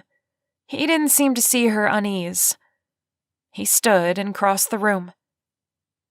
I hope the water is still warm, she said. He didn't turn to her. I'm sure it is. Meg tossed the book onto the coffee table and made herself comfortable by the fire. It was stupid to think Cade was capable of murdering his girlfriend. Right? He was so considerate. Surely he was wrongly accused. Or she was being stupid, like all the years she clung to Travis while he hurt her, making excuses for him. The thought that she was doing the same thing here that she'd done with Travis didn't sit well with her. Could Cade really have a dark side to him? A shudder went through her, and she pushed all thoughts of murder out of her head. He hadn't touched her once since she'd been with him. Actions spoke louder than anything. Exhaustion seeped into her bones as she piled up the pillows behind her back. She would sleep well tonight. She pulled her ukulele onto her lap and strummed it. The sound was comforting, so she continued. She played with chords for a while before a song started to form. Meg closed her eyes and let the song materialize. Once she had the tune, she worked on the lyrics, singing a verse and then reworking it in her head, then repeating it. When she thought she had it how she wanted it, she started at the beginning and sang it all the way through. As she finished the last of the chords, the hardwood floor creaked and she jerked her head. Cade stood at the doorway. He held out his hand, a guilty look on his face. Sorry, I didn't mean to startle you. That's okay. She'd been songwriting for a while and had gotten caught up in it and forgotten where she was. I've never heard that song before. He joined her on the blankets. He wore a pair of lounge pants and a t-shirt. They looked good on him. He must have picked them up at the store today. He sat cross-legged and his gaze probed hers. I made it up. His eyebrows rose. Just now? She nodded, feeling a bit self-conscious. How much of the song had he heard? It was good. Really good. Was he just saying that? She wasn't sure. She didn't know him that well. Fingering the strings on the instrument, she stared at the blankets. How long were you standing there? Long enough. She dared a glance at him. His gaze was soft, the corners of his eyes crinkled in an unseen smile. He motioned to her lap. Play more. It was one thing to sing while Cade was in the other part of the house and have him hear her when she didn't know he was behind her. It was another altogether to sing with him sitting right there, looking at her. Nerves shot through her and she shook her head. I can't. His emerald gaze seemed to penetrate through her. It's just me. Pretend I'm not even here. She fiddled with the corner of the blanket, studying the stitching. Maybe it would be okay to sing one song. It was only Cade, right? She slowly raised her gaze. All right. Cade's lips curled up into a smile. He nodded at her when she hesitated. Then she picked up her ukulele and started strumming. She didn't even know which song she was going to sing until it started coming out of her. It was one she'd written 6 months ago as she was going through a tough time with Travis. She closed her eyes and let the melody wash over her. The song was therapeutic, and the lyrics made her emotional. When she finished, she let the sound fade away before opening her eyes. Cade sat staring at her, an unreadable look on his face. That was amazing. You don't have to say that. Meg could feel a blush cover her cheeks. I'm serious. Your voice is so unique and so beautiful. You'll be a star someday, Meg. I know it. She wanted to laugh at him, but something held her back. He was paying her a genuine compliment. She knew it. Thanks. The sound of breaking glass came from the back of the house and Cade jumped to his feet, his eyes wide. Did you hear that?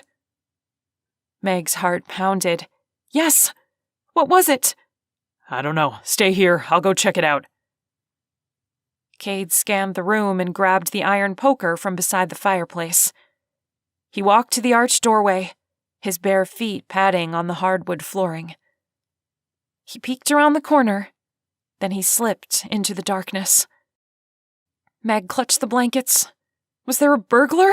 Or maybe another animal had gotten in and knocked her water glass off the kitchen counter? She held her breath as she waited for a sound. Any sound that would be louder than the pounding of her heartbeat in her ears.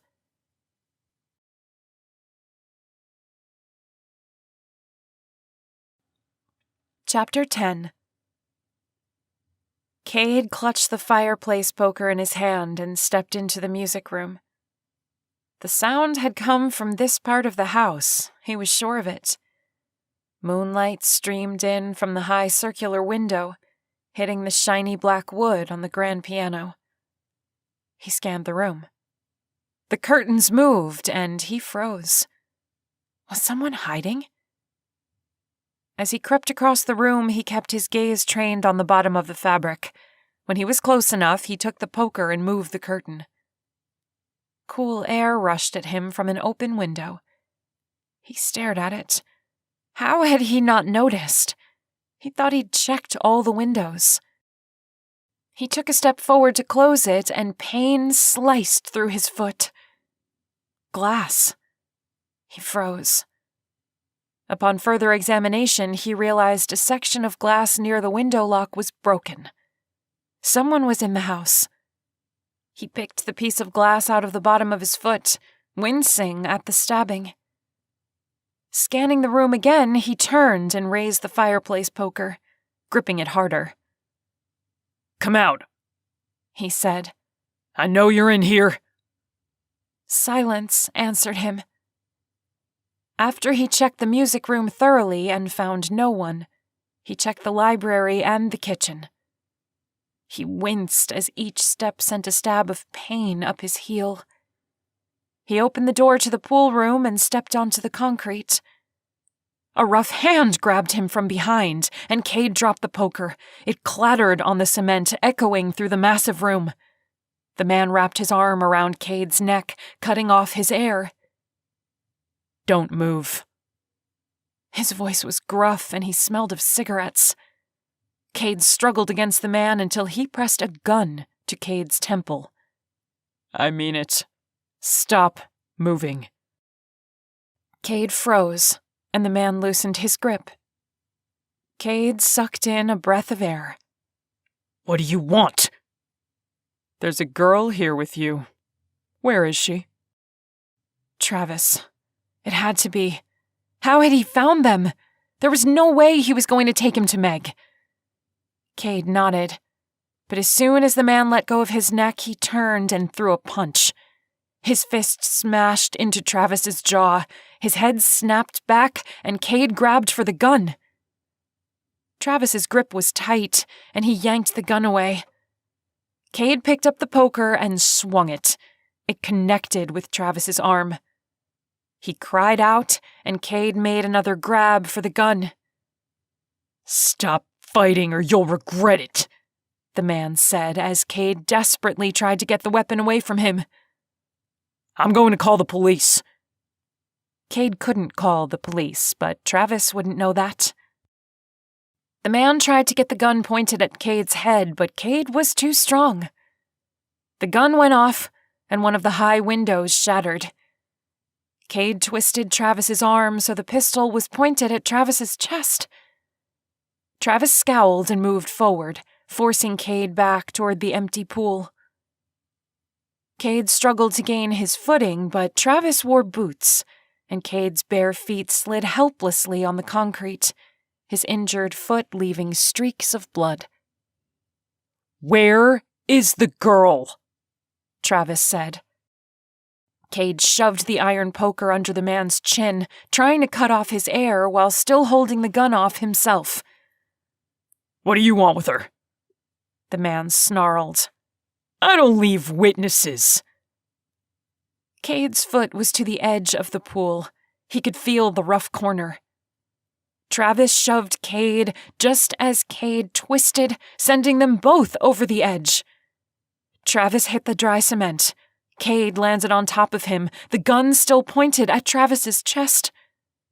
A shot sounded. Cade scrambled off the man as a pool of blood formed under Travis's lifeless body. A scream pierced the air.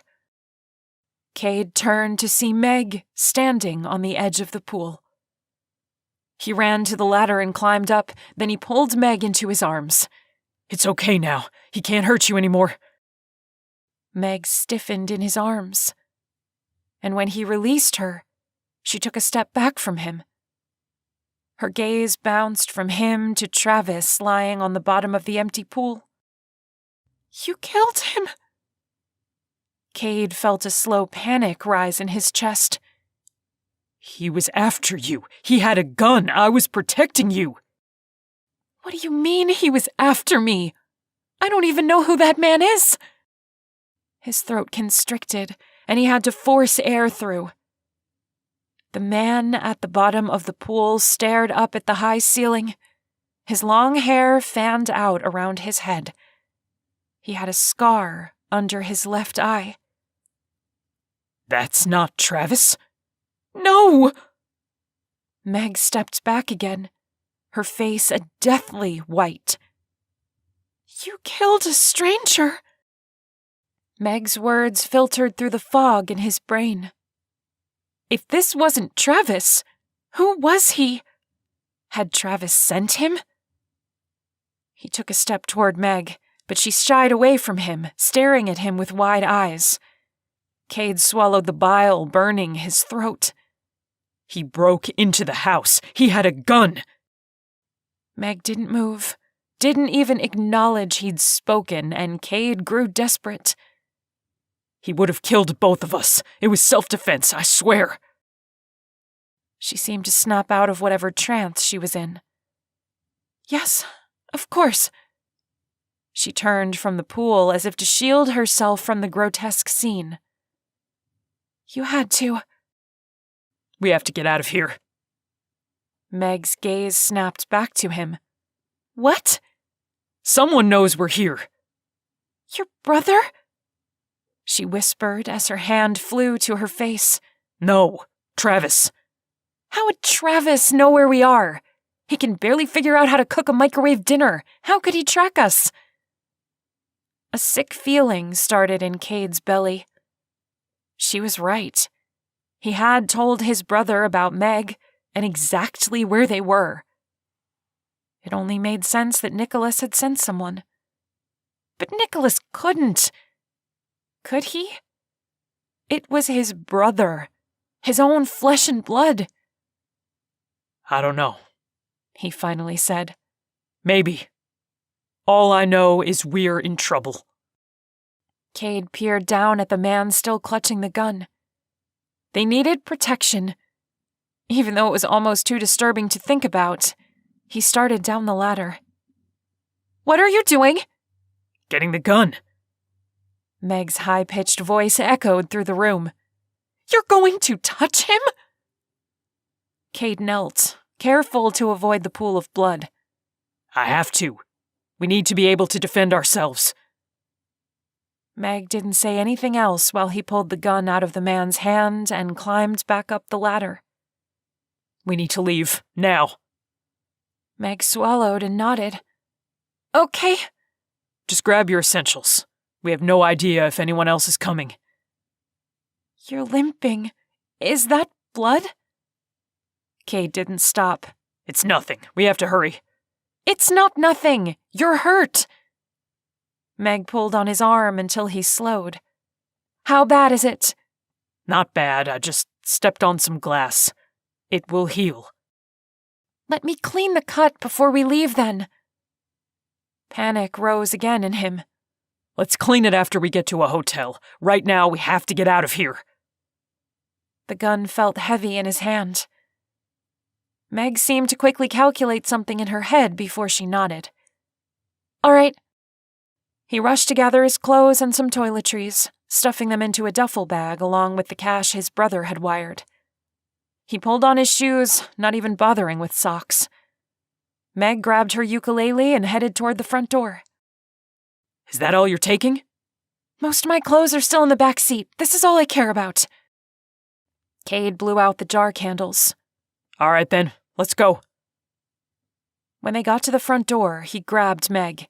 Wait! Let me go first, in case that guy wasn't alone. Meg jumped back. You think there could be more of them?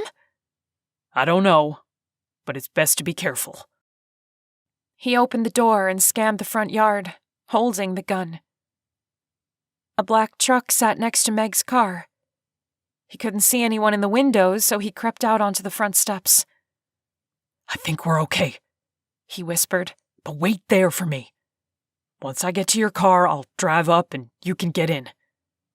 All right. She handed him the keys. Don't take too long. I'm jumpier than a hamster hopped up on caffeine. He made a face at her. What? She shoved him forward. Just go! Cade crept toward the Mustang. Nothing moved inside the truck.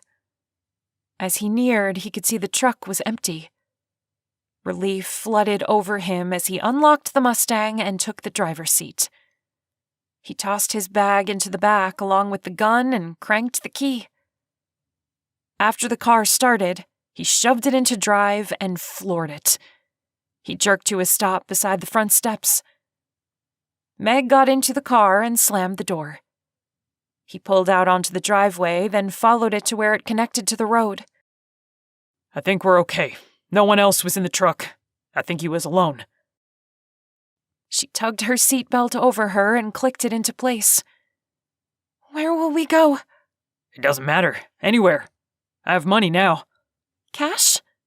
Cade nodded. How much? 10,000? Meg choked. You have $10,000 in cash? Yes. He concentrated on following the twisty road down the mountain. The last thing they needed was to get into an accident. The adrenaline pumping through him was making his pulse race. Meg gripped the armrest. Do you have to drive so fast? I want to get as far away from here as I can. Speeding will only get you pulled over. By a cop. You're a wanted man with a murder weapon and $10,000. Cade slowed the car. You're right. We don't want to get stopped. Meg rubbed her forehead, a frown on her face. What's wrong? She cringed and shook her head. Nothing. No, tell me. He gripped the steering wheel so hard it felt like he was going to pull the thing off. We're both fugitives now, aren't we? A wave of guilt crashed into Cade. He'd pulled Meg into this. She was innocent. He was the criminal. He was the one who had run when he saw the chance. He'd dragged her into this crazy world. He sighed. No, you're not. She gave him a flat look. I'm aiding and abetting. I could go to prison for running with you, helping you. She was right, and he suddenly hated himself for what he'd done. He should never have involved this woman in his life. He should have taken off on foot instead of climbing into her car. His life was in shambles, and now he'd dragged Meg into it. He could have gotten her killed. Cade clenched his jaw. Maybe he could make things right again. He could get her settled in a hotel room somewhere. Then, after he was sure she was safe, he could leave. If he left her some money, she'd be fine. His resolve hardened as he saw the desperate look on Meg's face. Don't worry. I'll take care of everything.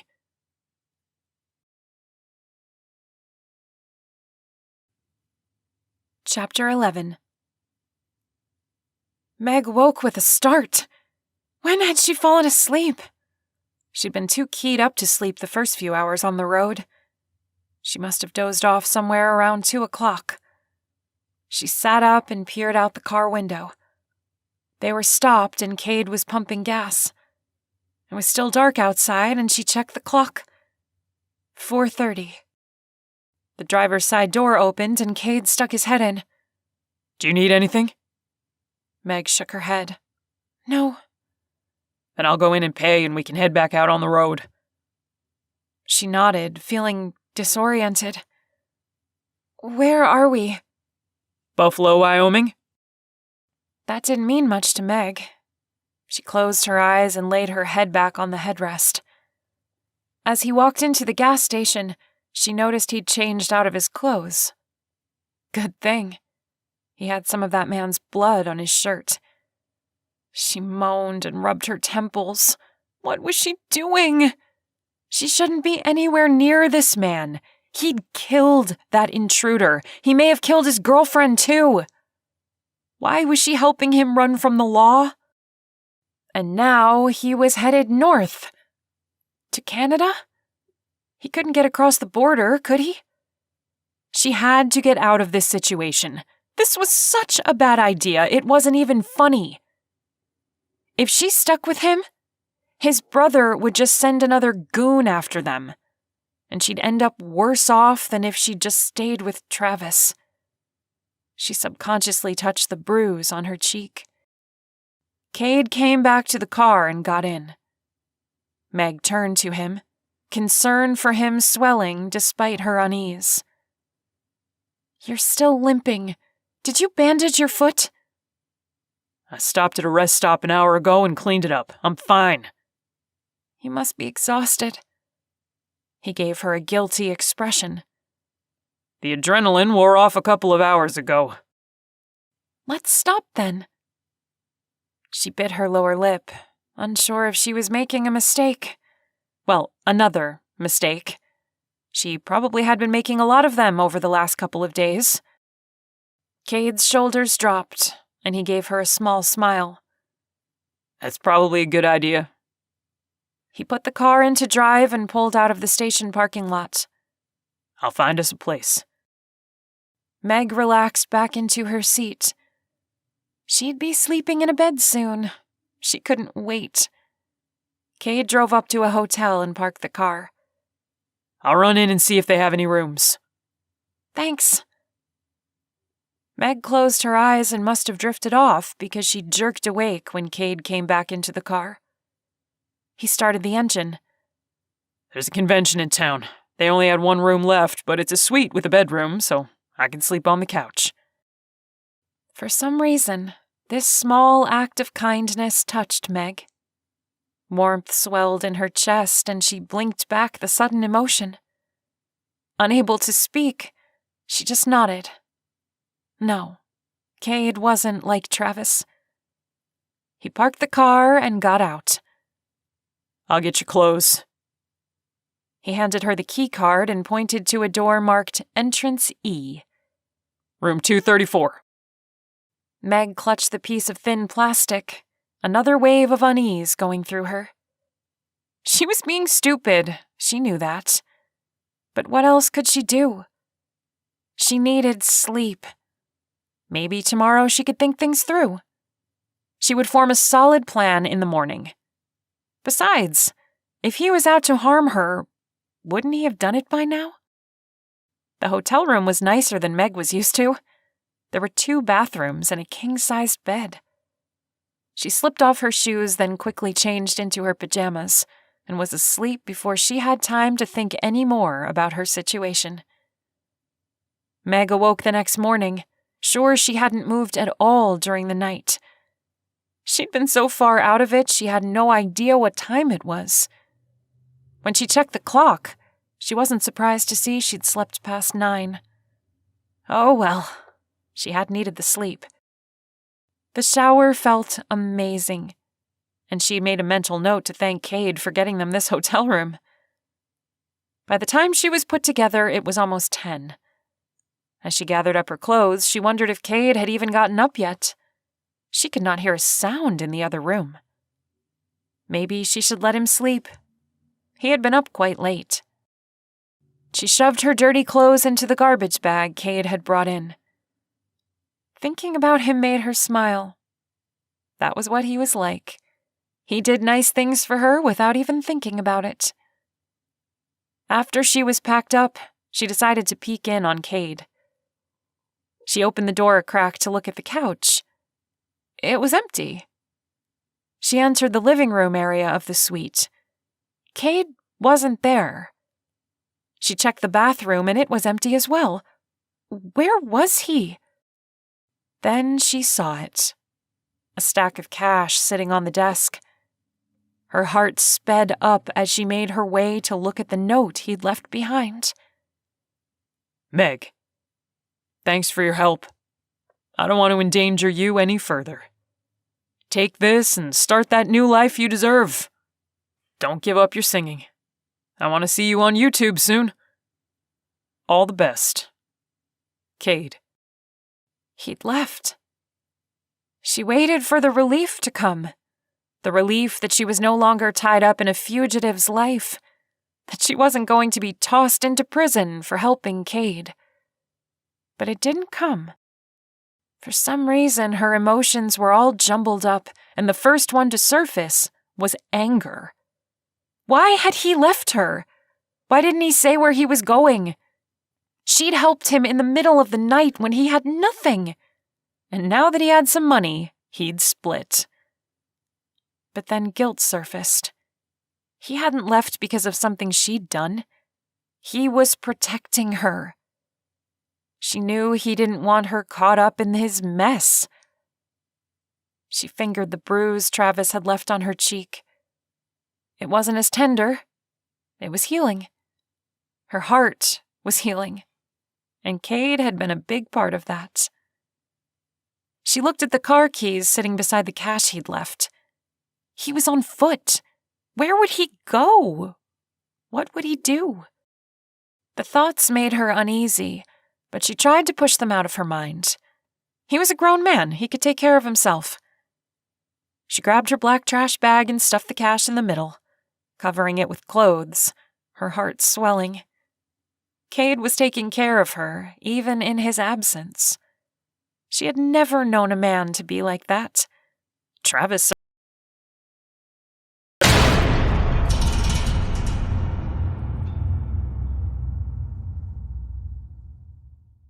certainly wasn't that kind of man. All Travis cared about was himself. Meg left her keycards in the hotel room and slipped out into the hallway. She swung the trash bag over her shoulder as she headed for the door closest to her car. The sun outside was promising a warm spring day.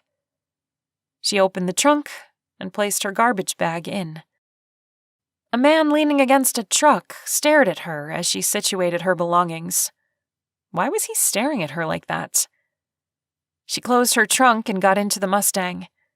He was still staring as she started her car and drove out of the parking lot. It gave her the creeps. She drove down the main street until she saw a brightly lit cafe. Her stomach growled, and she knew she had to get something to eat before heading out. To where, she didn't know. Somewhere she would start a new life, she supposed. The thought made her feel empty. Where had Cade gone?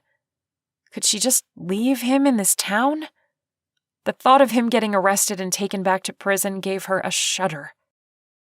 After parking, Meg opened her trunk and took a few bills out of the trash bag, stuffing them in her pocket. She entered the cafe, a bell ringing with the movement of the door. A plump woman behind the counter gave her a warm smile. "What can I get for you, sweetie?" Meg felt instantly at ease with this woman, whose name tag read Betty. She slid onto a stool at the counter. "Are you still serving breakfast?" "All day." "Great, I'll take your bacon and eggs platter." Betty nodded and set a cup in front of her. "Coffee?" "Thanks." Meg looked up at the television.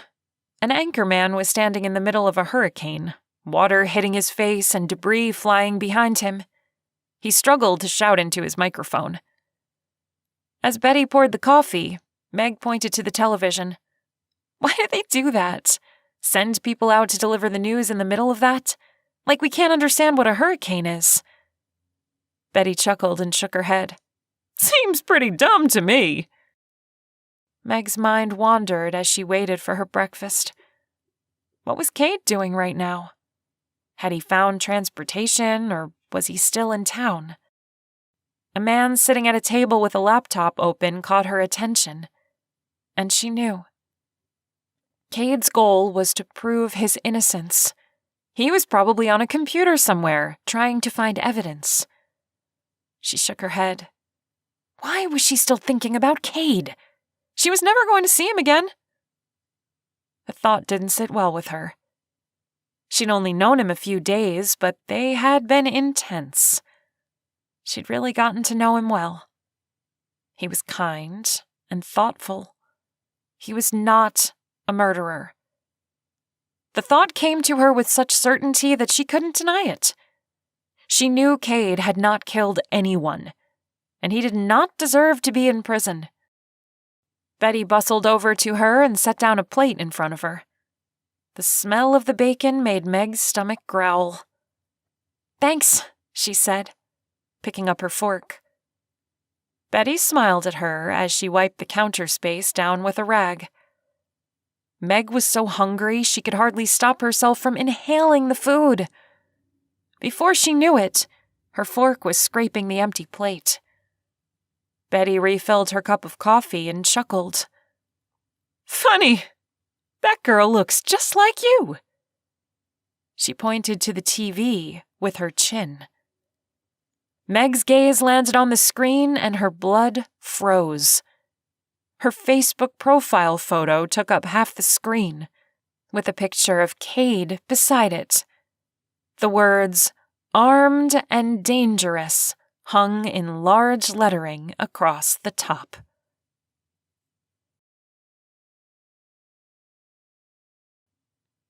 Chapter 12. Cade tried a dozen ways to log into his company computer. His brother had told him the new password, but it wasn't working. Frustrated, he ran his hand through his hair and let out a curse word under his breath. A woman seated at the computer next to him gave him the stink eye. Right. Library. Little kids playing nearby. Oops. He got up from the computer and shouldered his duffel bag, lowering his world's greatest dad cap. There was nothing he could do if he couldn't log into the company files. He'd have to call his brother again. Unless... The image of the man who lay dead at the bottom of the empty swimming pool flashed across his mind. Maybe his brother was behind all of this. That would explain why the password didn't work. If his brother was trying to kill him, the last thing he should do is contact him. Frustration rose in Cade as he made his way out of the library. How could he think his brother was sending people to kill him? Nicholas had his problems, but they were brothers. They'd stuck together during their mother's illness. Nicholas had helped him through the darkest days of his life after the funeral. Sure, he'd turned to drugs to bury his pain, but he was over that now. Cade had watched him work hard to pull his life back together. He shoved open the library door and stepped into the sunshine. It had taken him an hour just to walk across town. He was hoping to get somewhere looking at the company files, but he was still back to where he started, without a clue and nowhere to go. His steps slowed as a new plan formed in his mind. If he couldn't access the company files remotely, he would have to go to Omaha and get the proof he needed directly. The thought made his stomach clench, but he had no other choice. He had to prove he was framed. A car screeched to a halt beside him, startling him. He was about to run when he saw it was Meg in her Mustang. "Get in!" she hissed. Cade leaned down to talk to her. What are you doing here? You were supposed to— "We're on the news. They're looking for us. Get in the car!" Cade didn't wait to hear more. He ran around the front and hopped into the passenger seat. It strangely echoed what he'd done the night they'd met, but he shoved that memory aside. After Meg peeled out, he turned to her. What happened? She swallowed, her eyes wide. "I saw us on TV. They said we killed a man and were armed and dangerous. They flashed our pictures, Cade. How do they know we're together? How do they have my picture?" Cade ran his hand over his hair. I don't know. Someone obviously called the cops. You must have left something at the house. Her face paled. "I left a lot of things at the house." She stepped on the gas and the car lurched forward. "We have to get out of here." Calm down. Cade tried to take his own advice as Meg slowed. Did they say we're in Buffalo? Meg shook her head. "No." Okay then, that's good. They don't know where we are. "But they flashed my picture. People in the diner were looking at me. What if somebody called to report me?" Cade knew this couldn't last much longer. They were going to get caught. He had to go back home and prove his innocence. He sighed and rubbed his forehead. Drop me off at the bus station. I have to go to Omaha. What? Why? I need to find out who killed Angie. I have to look at the company files, and I can't get to them remotely. Meg gripped the steering wheel so hard he thought it might bend in half. "You'll get caught for sure if we go there." Then I'll get caught. At least this nightmare will be over for you. Her gaze jerked to his. "What about you?" He didn't have a good answer for her. I'll figure something out. She shook her head. "No, I don't like that idea." I have to, Meg, so I can have a normal life. I can't run forever, and I can't rely on the system to solve the crime. The system failed me. He watched her features as she digested this information. She clenched and unclenched her jaw a few times, glancing at him. Finally, She nodded. All right, but I'm coming with you. It was so not fair of you to ditch me this morning. I was trying to protect you. The hard edge to her gaze softened. I know, but I don't like the idea of you being all by yourself. You need help. I can manage just fine. He shifted the weight of the duffel bag on his legs. He had money. He could manage to get himself to Omaha, and if he had to, he would break into his own corporation to find what he needed. She turned onto the interstate and accelerated. No, you can't. Cade wasn't quite sure what to make of Meg. Yesterday, she seemed scared of him. Today, she was determined to stick with him. He looked out the window. I don't want you to get into trouble. If I stay with you, you could go to jail. She checked her mirror and merged into traffic. I believe you're innocent. I want to help you prove it. Cade didn't like the thought of Meg in danger, but he didn't want to continue to argue with her either. And a part of him felt relieved he would be able to keep an eye on her. The thought of being there to protect her was reassuring. He tugged on his cap and settled back into his seat. If you insist, he said, closing his eyes. Meg pulled off the interstate at the Rapid City exit, her gas tank on empty. Nervous energy thrummed through her as she found a gas station. Cade pointed to the convenience shop. Why don't we grab some quick food and eat on the road? I've got an uneasy feeling.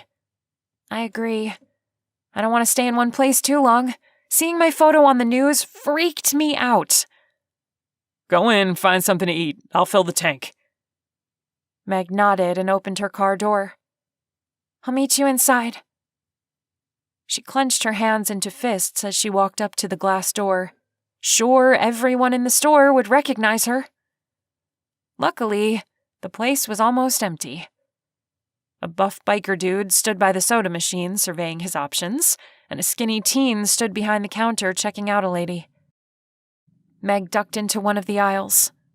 Junk food was good enough. She didn't need anything hot. She wasn't even hungry. The events of the past few days were catching up to her, she supposed. With trembling fingers, she reached out and picked up a package of peanuts. The door dinged and Cade walked in, his duffel bag slung over his shoulder. He looked a bit odd with that large bag, but maybe that was because Meg knew about all the cash in there. He spied her and stalked through the store to where she stood. I'm going to get a Coke. Want one? She did want something to drink. I'll look at what they have. As they stood looking at the large glass doors, the biker turned the corner and approached them. Meg wasn't sure if Cade did it on purpose or not, but he took a step toward her, shielding her in a protective stance. The man nodded at Cade. That your Mustang out there? His gaze flickered to the parking lot. What about it? Cade asked. The man eyed him. Just thought you might want to know the cops are out there checking it out. Meg's throat went dry as she turned to see the biker spoke the truth. A cop car was parked behind them and 2 deputies were standing there. One spoke into his shoulder radio. Panic struck through her and Cade's face paled. Thanks, man. Cade grabbed her arm and tugged her to the back of the store. We have to leave. She tossed her package of peanuts on the counter by the coffee machine. There! She pointed to a swinging door that stated employees only. Cade scanned the store, then nodded. You go first. I'll make sure no one sees. The teenager was busy staring at his phone. Meg slipped through the swinging door to the dim back room. Boxes lined one wall, a mop leaning against them. A small table and 2 chairs took up the center. Cade entered at a quick pace. Hurry. Meg turned the corner and sighed with relief at a door, bright light coming in under it. She turned the knob and they rushed out into an alleyway, a row of dumpsters to their left. A delivery van sat idling, The owner chatting with someone. The back open. "This way," Cade said as he turned toward the street. What would they do when they got to the street? There were no trees to hide in. There weren't any buildings to run behind. There was nothing but pavement. Wait, she heard herself say, a horrible idea forming in her mind. She motioned toward the delivery truck. Cade shook his head, but all Meg could think about was how the police would be coming through that door any second and they'd be caught. "Come on," she hissed, running toward the truck, glad when she glanced behind to see him following her. She pushed all warning bells out of her head as she climbed into the back of the truck and hid behind a stack of boxes. Cade crouched down next to her, his duffel bag taking up enough room that he had to press against her. "Now what?" he whispered. She held her breath as the seconds ticked by, waiting for the police to come streaming out of the back of the convenience store. If that happened, surely they'd search the truck and find them. But no cops materialized. Maybe they were waiting for backup. Then the truck owner came around, pulled the door down, and locked it. A second later, the truck swayed, then took off. The motion made Meg fall, and Cade put his arm around her to steady her. "I can't believe that worked." He seemed happy, but Meg was still full of apprehension. What if the driver finds us in here? "I don't know. I'll think of something." And then it hit Meg what they'd just done. They'd abandoned their car, left all her belongings. She lost the ukulele her father had given her, the only possession she had that meant anything to her. She tried to hold it together, but tears pricked at her eyes, and she couldn't stop them. "Hey," Cade said over the noise of the truck. "Don't worry. We'll make it out of this." He pulled her to his chest. She buried her face into the fabric of his t-shirt and tried not to think about losing the one thing that mattered to her. Cade spoke into her ear. "It's okay. I'm going to fix everything." The warm timbre of his voice and the way his arms felt around her made her heart melt. This man was everything she ever wanted, everything she longed for. Why did he have to be wanted by the police?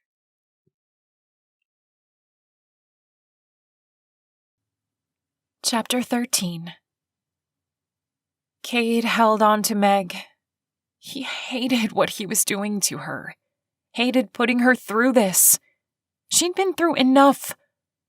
He placed his cheek on top of her head, the softness of her hair making his pulse jump. He was attracted to her, no doubt, but he couldn't do anything about it.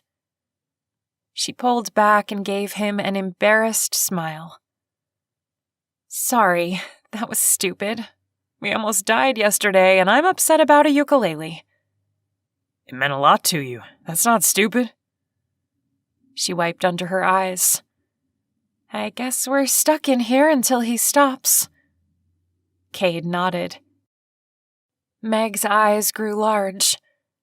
What if he stops somewhere for the night and doesn't unlock the back? What if we're trapped in here for days? "He's got boxes to deliver. He'll open the back. Don't worry." Cade shoved his bag behind him and pressed his back against it. "Come here. Lean against me. You'll be more comfortable." Meg did as he said, her back pressing against his chest. He wrapped his arms around her. A little guilt wormed its way into his gut as he held her, but he pushed it away. He needed this. He wanted to be close to her, even if it was just for a short time. The truck swayed, and Cade rested his head against the hard metal side. He had to calm Meg down. He could feel her trembling, even with the movement of the truck. "Tell me about your dad." He was the kind of person who would do nice things for people for no reason. He never expected anything back. He was kind, just to be kind. She glanced up at him. "Like you?" Cade was so taken aback by her statement, he didn't know what to say. She turned back around and continued. Although he worked a lot, he would make sure I was well taken care of. And he would sometimes take a day off, and he'd call the school and say I was sick so we could go to the movies together. She laughed. It was a small thing, but it meant a lot to me. Sounds like he was a good dad. He was. She took one of his hands and traced his dagger tattoo with her finger. The touch made his heart pound. Can I ask you a question? He wasn't sure what she would want to ask, but he was curious. Go ahead. How did you escape from prison? He exhaled. He was surprised she'd waited so long to ask. It's not an exciting story, really. I was on transport and there was a minor accident. While everyone was distracted, I saw an opportunity to run away. I took it. She was silent for a moment before she quietly asked, Do you think you'll ever be able to prove you didn't kill that girl? I'm going to do my best. What if that means your brother has to go to prison? A lump formed in Cade's throat. He didn't want to think about Nicholas being involved in all of this. It ate him up inside. But if Nicholas had killed Angie and planted the knife, he would have to pay for his crime. I'll do what I have to, he finally said. Meg threaded her fingers through his. It was a simple gesture, but it felt like it held significance to Cade. It might be hard for you. I know it will be hard for me. Cade tried to push past the emotion choking him. My brother was my life growing up. He and Zane and I would spend hours together during the long summer days, fishing in the creek out by the woods and riding our dirt bikes. We were thick as thieves. You've mentioned Zane before. He was a friend of yours? Yeah. He lived 2 houses down. In fact, when my business picked up, I hired Zane. We still do things together. He stopped short. Well, we used to. Before. Meg suddenly sat up and turned around. And you will again. Don't worry. I know you, and you're determined to solve this. You'll get your life back. I know it. Her eyes showed her conviction, and Cade was moved by her faith in him. He'd never met anyone like Meg. She was spunky and self-assured, yet there was a softer side to her. His gaze traveled down to her lips. He shouldn't be thinking about what he was thinking about, but he couldn't help himself. And before he knew it, he was drawing closer to her. The moment his lips touched hers, he knew he'd made a mistake. The tender way she placed her hand on his cheek and moved nearer to him told him she'd been wanting this as much as he had. And the explosion of sensations washing over him sent him over the edge. He knew he wouldn't do the right thing and pull back. Meg's lips were silky smooth, and tasting them was like heaven. Everything about her made him weak. He needed her.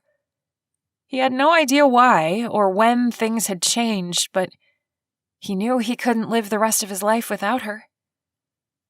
The truck lurched, and they broke apart. Meg laughed and held onto him tighter. Is it terrible that I've been wanting to do that ever since you saved me from that stupid raccoon? Cade smiled. It might have been a little longer for me. She nuzzled his neck and sat so close to him she was almost on his lap. I think I'm falling for you. She said it so quietly, Cade had almost not heard it. His heart warmed until he realized what a mess of everything he'd made. He was supposed to be in prison, and that's where he would go back to if he was caught. He couldn't give Meg any kind of life she deserved. He couldn't fall in love and couldn't start a relationship. He shouldn't even be with her right now. He was putting her in danger. His heart sank and a hollow feeling spread through his chest. He wasn't sure what he was going to say now, after messing up even more. Now that he'd kissed her and she'd confessed to having feelings for him, he couldn't go back. He couldn't tell her he didn't feel anything for her either. That wouldn't be fair to her. And it wasn't true. Thankfully, before he could think of what to say in return, the truck stopped, and Meg pulled away from him. "This is a good sign, isn't it?" Cade nodded. It had felt like they'd been on the road for a while. They had to be in another city, right? A bright light filled the space as the driver lifted the rolling door and climbed in. He and Meg pressed close together in the small space behind the boxes. Cade held his breath as the man looked for what he needed. Luckily, he found it near the back and hopped off the truck. Now, let's run. Cade grabbed Meg's hand, shouldering his duffel bag as they sprinted to the back of the truck, jumped down, and hid. They were in an alley behind another convenience store. He motioned to Meg, and she nodded. They took off down the gravel toward traffic. When they got to the street, Cade took in the scene.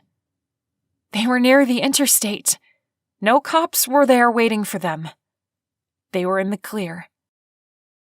But it wouldn't be long before their photos were on every television screen in the country, if they weren't already.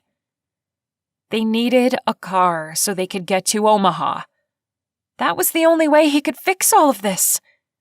Then maybe, just maybe, he could have a chance with Meg.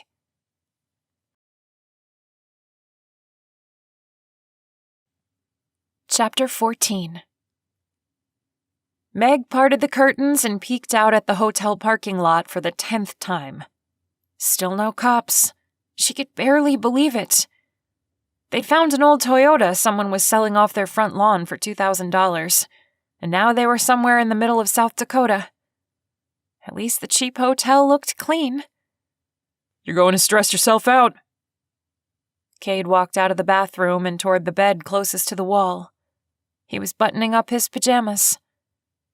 Meg had left behind all her clothes, so she wore a t-shirt and sweats they'd picked up at a discount store along the way. "I know, I just can't believe they're not after us." Cade made a face that said, "They are."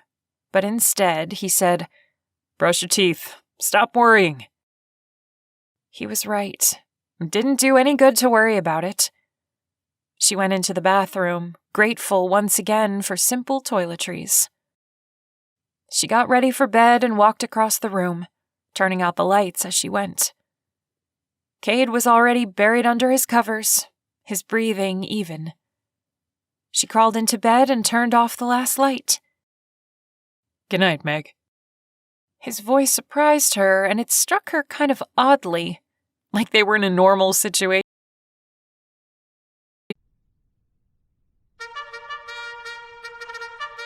But the reality was so far from the truth, she almost laughed.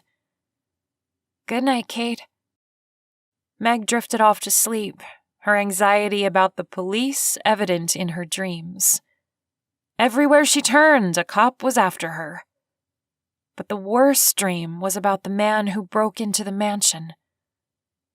She was sitting in the great room by the fireplace talking with Cade, just like the other night. A crash sounded, and Cade left to investigate. As Meg sat there, holding her breath and waiting for Cade to come back, a gunshot pierced the air and she jumped. Then the intruder ran into the room and grabbed her by the arm. "You're next," he said, pointing the gun at her. Panic flooded her. She tried to fight him off, but her arms wouldn't work. Her legs felt like wet noodles. Useless. She struggled to scream, but even that was impossible. Her panic closed her throat. Finally, she was able to say, "Help me!" Then the man disappeared, and Cade replaced him. Cade pulled her into his arms. "It's okay," he whispered. "He's gone. You're safe. He stroked her hair and calmed her down. The dream was so realistic she could even smell him. Could she usually smell in a dream? She wasn't sure. She laid her head on his chest. "Thank you." Cade didn't respond. He just slowly rocked her as if he were dancing to some unknown music she couldn't hear. Meg didn't mind. She liked being in his arms. "You're wonderful," she whispered. The Cade in her dreams chuckled and embarrassment heated her cheeks. But it was only a dream, right? It didn't matter what she said. She looked up at him, the slight smile on his face, and she suddenly wanted to kiss him again. She pressed her lips to his. The kiss was brief, Cade pulling back. "Go back to sleep," he said, taking a step away from her. "Wait, kiss me again." She could be needy in her dream, right? It wasn't real. You didn't have to obey social norms in a dream. "Not a good idea." Cade kissed the top of her head. "Good night, Meg." Then he disappeared, and she was left alone again. But she didn't feel scared anymore. She knew Cade would come to save her if anything else happened. Meg woke the next morning when sunlight filtered in through the curtains. She slowly became aware of her surroundings. She was in a hotel room. They were on the run from the cops. She sat up and peered over at Cade in the other bed. His eyes flickered open. "Sorry, I didn't mean to wake you." "No, it wasn't you. I don't know what woke me, but we should get going anyway." "Good idea." Meg bit her lip. "I didn't wake you up last night, did I?" "You mean with your nightmare?" Oh no. What had she done? "You heard me?" "You were thrashing around the bed. You looked terrified." Cade's expression softened. "Were you dreaming about the man with the gun?" She looked to the industrial carpet. "Yes." "I thought so. You cried out for help." How embarrassing. Meg pressed her hands to her cheeks. "I didn't realize you could hear." And then it dawned on her. "Wait, did you come to console me?" "I just calmed you down. You were pretty out of it." No. Meg wanted to sink into the floor. Cade really had been hugging her last night, and that meant she'd begged him for a kiss. Stupid. She grabbed her things and headed for the bathroom. "Well, thanks." Cade stretched back against the pillows. "Of course." She showered, hoping to wash away the embarrassment. It didn't work. She would forever be reminded of that stupid dream every time she looked at him. She pulled on another cheap shirt and a pair of exercise pants. She was such a dork. After Cade was done in the bathroom, they grabbed a couple of bagels from the free breakfast area before putting their things in the trunk of the Toyota. Cade got behind the wheel. "I think we can make it to Omaha tonight." Meg didn't want to ask, but it came out anyway. "Then what?" A hard look formed in Cade's eyes. "You stay in our hotel room while I get what I need." "By breaking in?" Cade didn't answer for a moment. He took in a deep breath and let it out slowly. "That is the current plan." Her hands shook. "What if the cops come? What if you get shot?" Meg tried not to let her panic show in her voice, but it didn't really work. He looked over his shoulder before merging with traffic. "I have to do this, Meg. I have no choice." Meg's mind raced with other avenues, other possibilities. But in the end, she knew he was right. He couldn't live if he didn't prove his innocence, and he was positive that proof was in his computer files. In the end, she settled on a lame, "Just be careful." I will.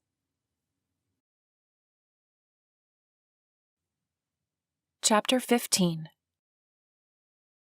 Cade walked around Macmillan Realty's corporate building a second time. There were no unlocked doors, as he had suspected. Of course, it was 3 o'clock in the morning. Meg was at the hotel, as planned. She was pacing the floor when he left, but he assured her this would be easy. Their hotel was only a block away, so all he had to do was sneak out the back way and he was practically there. This was his building. He knew it well. He knelt and stuck the thin tools into the lock. There were no alarms on this door, as it was an exit only. It didn't even have a handle on the outside. All he had to do was pick the lock and he'd be inside in a matter of minutes. Not that he was a master at picking locks, but he had his prank days back in college. He'd done this before. Cade listened for the click of the lock to tell him he'd been successful when he heard the hum of a car coming down the street. He ducked behind a bush and waited for the headlights to pass by him. His heart beat loudly in his ears as he went back to the job at hand. 5 minutes later, he opened the door and slipped inside. He stalked down the dark corridor toward the stairs.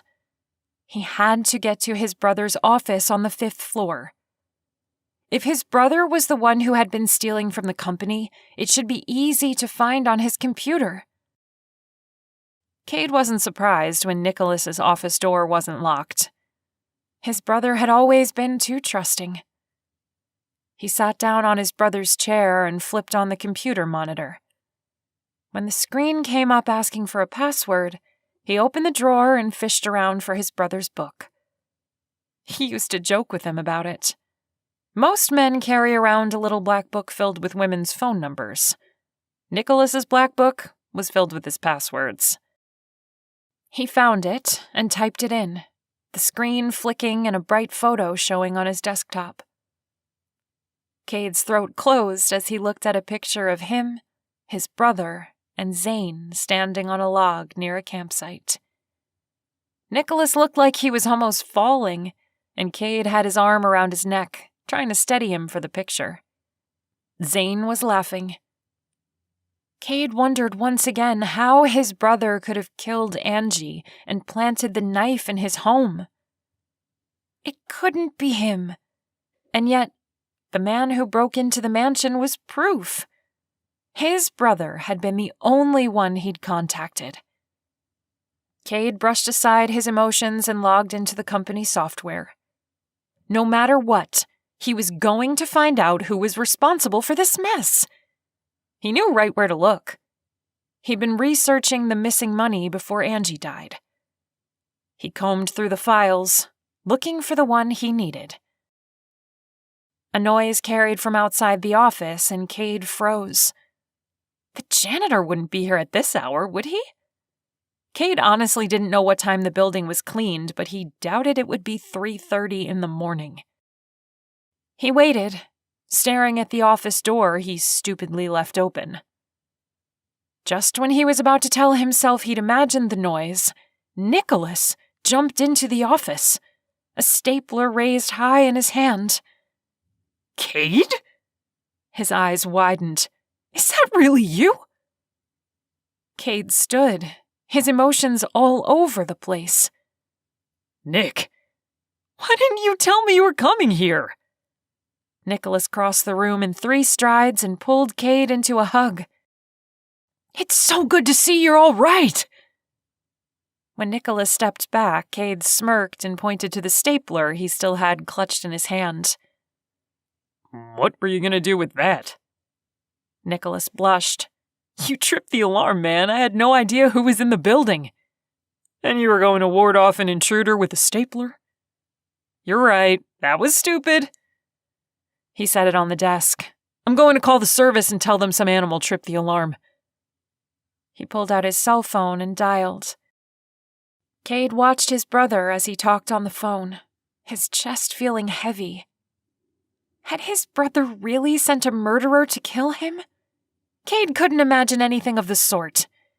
His brother seemed genuinely relieved to see him.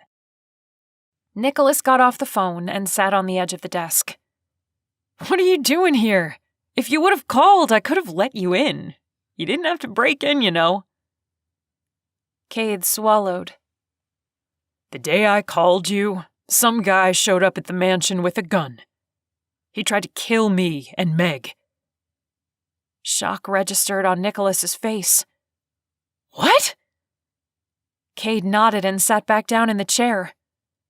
"I struggled with him and the gun went off. He's dead." "That's terrible." Nicholas shifted slightly and fiddled with his phone, and Cade couldn't tell if he was uncomfortable with the conversation because he had sent the man, or if he was nervous that Cade was lying. In the end, Cade decided it didn't matter. He was there for one thing. "I have to find the file I was working on before I left." Nicholas pointed to the computer with his cell phone. "Everything's in there." Cade scanned the files again. "No, it's missing." "What?" Nicholas stood and then bent over him, grabbing the mouse. "I kept all your files in here. It's not there." Nicholas huffed. "Well, I don't understand. I didn't delete it, and no one else has access to these files except for Zane." A slow, cold feeling crept over Cade. "What did you say?" "I said I didn't delete your file, I swear." Nicholas held up his hands in a surrender motion. Cade stared at his brother, realization finally sinking in. It wasn't Nicholas. Of course, he should have known. Then panic set in. "Did you tell Zane where I was? At the mansion?" Nicholas swallowed and his eyes darted around the room. "Well, yeah, but it was only in passing conversation. He asks about you all the time." Cade didn't want to ask the next question, but he knew he had to. "And does he know the alarm went off here tonight?" A movement near the door made Cade jerk around. Zane stood just inside the room, a gun trained on them. "He does." Nicholas jumped back. "Whoa, man, what's going on?" Instead of answering Nicholas's question, Zane stepped further into the room, his gaze never leaving Cade's face. There was a hardness in his gaze, something Cade had never seen before. "You're a difficult man to kill." "What are you doing?" Nicholas said, his voice climbing in pitch. "Have you gone mad? This is Cade." Once again, Zane ignored Nicholas. "I thought maybe you would stop digging where you didn't belong after Angie died, but no, you wouldn't. You forced me to send those men after you." Zane twitched, his eyes closing for a second before he took another step closer. "But somehow you managed to stay alive." A look of disgust filled Zane's face. Cade's heart raced as he calculated how much time it would take to jump over the desk and tackle Zane. No matter how he figured it, the gun was faster. "You couldn't let a few $1,000 be." Maybe if he kept him talking, Cade could get a chance to surprise him. "It was 300,000. A pittance compared to your net worth. That's what this is about? I have more money than you?" Zane's gaze hardened. "No, stupid. This is about what I deserve. And after being your friend for all these years, I deserve more than to be treated like a dumb lackey." Cade balked. Is that how Zane thought he was treated? Cade had given him a job when jobs were few and far between. He had never treated Zane like he was beneath him. And then he saw it, the track marks on Zane's arm. And then he noticed the subtle way Zane trembled and struggled to hold the gun steady. This wasn't Zane talking. He'd seen how his brother had acted when he was addicted. The drugs took over, ruined him. And now Zane. How had that happened? Cade had to keep him talking. I didn't mean to treat you that way. Nicholas took a step forward. Stop this, man! Zane reacted quickly, the gun moving a fraction, and then he pulled the trigger. Nicholas cried out and fell to the floor. Cade forgot about taking a chance to jump Zane and knelt beside his brother. Nick! Blood spread over his shoulder as Nicholas writhed on the floor, one hand on his shoulder, the other still clutching his cell phone. Why did you do that? He has nothing to do with this. Zane shook his head, a cruel smile on his face. You really don't believe that, do you?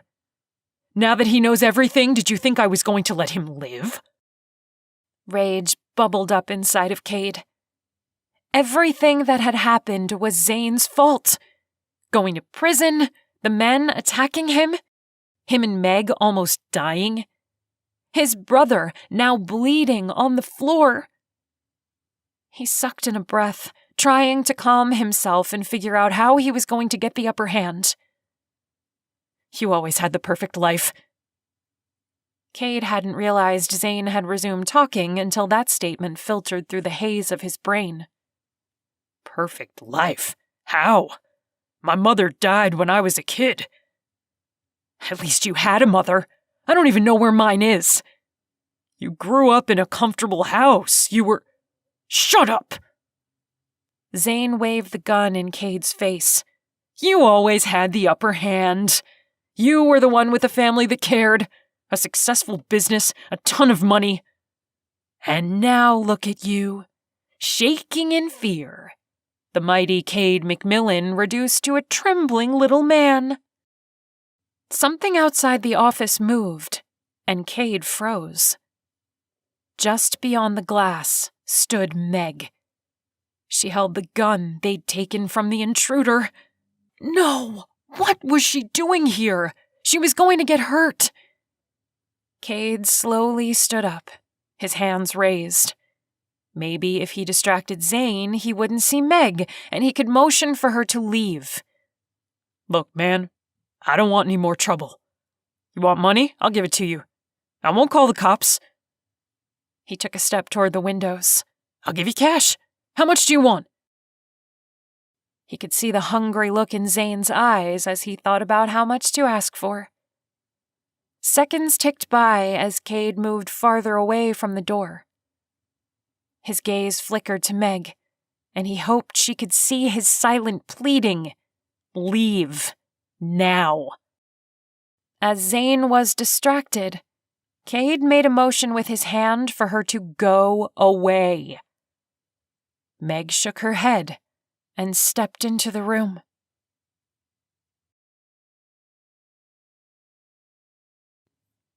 Chapter 16. Meg tried to hide her nerves as she held the gun on Zane. "Drop the gun!" she said in her most commanding voice. Zane whipped around, his gun pointing at her, surprise evident on his face. Cade looked like he wanted to tackle Zane but was afraid of his gun going off. Zane leered at her. Look who we have here. What are you doing here? Cade asked. She ignored Zane and answered Cade. "I followed you." "How did you get in?" "You left that door unlocked." Meg steadied her hand, pointing the gun at Zane's head. "Now put the gun down and I won't shoot." Zane looked like he was assessing the situation, his gaze traveling over her. His eyebrows knit together for a moment, and Meg tried not to show him how nervous she was. Unfortunately, with her trembling hands, it was hard to keep the gun steady. A slow smile spread across Zane's face. He took a step closer to her. "You're not going to shoot me? You've probably never fired a weapon before. Put that thing down before you hurt yourself. You don't even know what's going on here." He motioned toward Cade with his head. "This man is a murderer. You shouldn't believe anything he told you." Meg's hands grew sweaty, and her heart pounded in her chest. But she knew she had to remain firm, or he would kill them all. He took another step toward her. 2 more, and he would be able to reach out and grab the gun. She had to force him back somehow. Cade made a slight movement with his head, his gaze flickering between the gun and the ceiling. She hoped she knew what he was trying to say. She lifted her gun and squeezed the trigger. Bits of the ceiling fell and Zane ducked, holding the gun above his head. Cade tackled Zane, grabbing for the gun. Meg stepped back, her throat so tight she could barely breathe. She prayed Cade would be able to take the gun away. Sirens sounded up the street just as Cade was successful in getting the gun.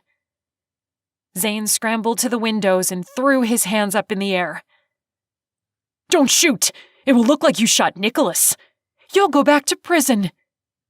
"Shut up," Cade said, his anger evident by the way he seethed.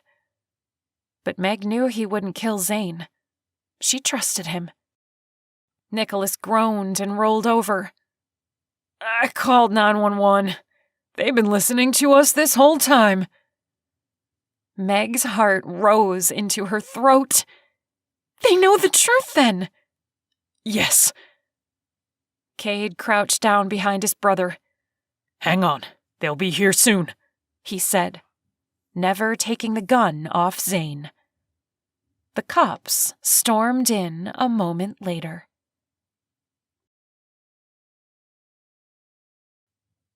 Chapter 17.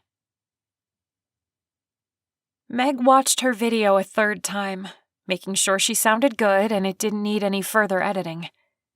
It sounded just like it did the last 2 times she'd played it. Why was she so nervous to put this one up? She bit her lip and pushed away from the computer desk. This one was different, and no matter how she wanted to treat it the same, her heart knew the difference. It wasn't a cover of a popular song. The lyrics came from a place of deep loss and sorrow. She'd written it a few weeks after she watched Cade dragged away in handcuffs by the police. She hadn't seen or spoken to him since, and it had been over 6 months. Not that she hadn't followed the news. She knew he'd been exonerated. In fact, he was released earlier that week. Maybe that's why putting up this song was making her so flustered. She was paying tribute to what they had shared, releasing it. It was her goodbye song. Even though she felt foolish admitting it, she'd fallen for Cade. Hard. And maybe a part of her had hoped a little too much that he would contact her. A phone call or even a letter would have made her happy. After the police let her go, she'd gotten a job in Omaha. She'd been dumb enough to think Cade would want to see her, or at least communicate with her.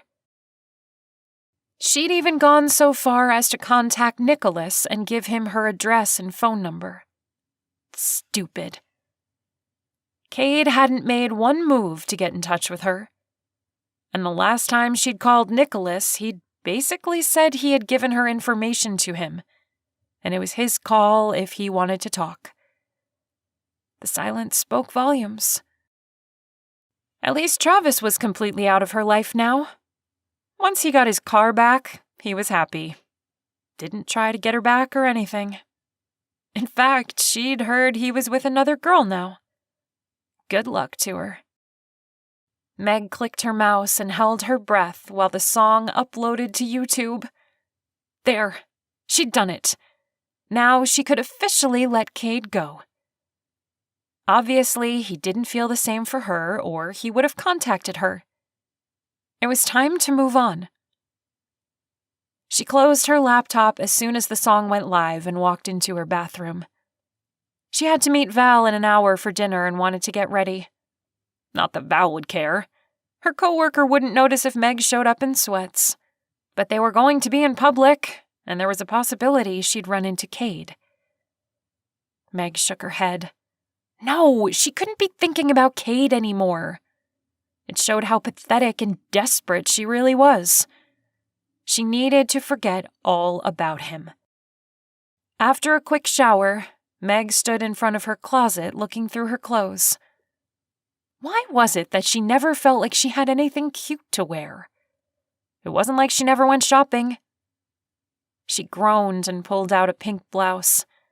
She'd pair it up with her nice pair of jeans. Val was the kind of friend everyone should have. Extremely loyal and dependable, her sunny personality brightened up the workplace. The first day at her new job, and Val introduced herself and invited Meg out for drinks after work. They'd formed a fast friendship. Meg drove to the restaurant, an authentic Mexican place that served handmade corn chips and salsa. She met Val at their regular booth near the back. She slid onto the seat opposite Val. Hey, did you do it? Val was also quite direct. Meg nodded. It's done. Her friend grinned. Really? It's up? I don't know why you're so happy. The rest of my heart is now dashed to pieces. A sympathetic look came over Val's face. She brushed her bottle blonde curls over her shoulder. I'm sorry, sweetie. I know how hard it was for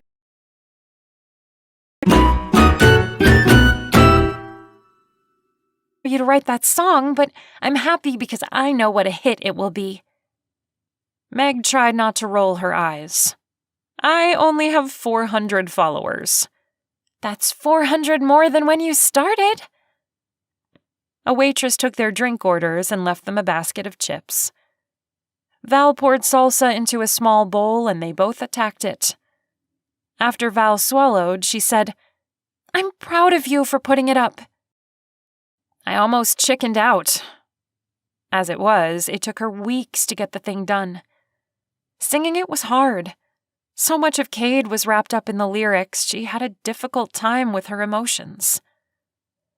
You should see all the takes where I broke down and couldn't finish singing it. The emotion you poured into it is what made it so good. Val dipped another chip. How many people have watched it so far? I don't know. I don't want to check. I don't know. I don't want to check. Val made a face. What? Why not? It's my final goodbye. I need to let it go. Val pulled out her phone, a sly smile on her face. I'm looking. Meg tried to get the phone away, but Val pulled it back. Aren't you curious? Nope.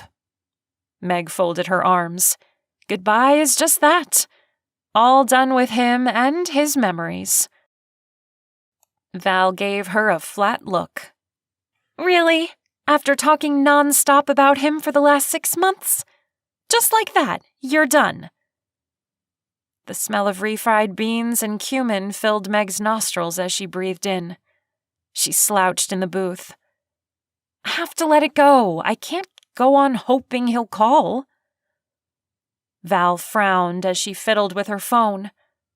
Then her eyes grew wide. Holy cow!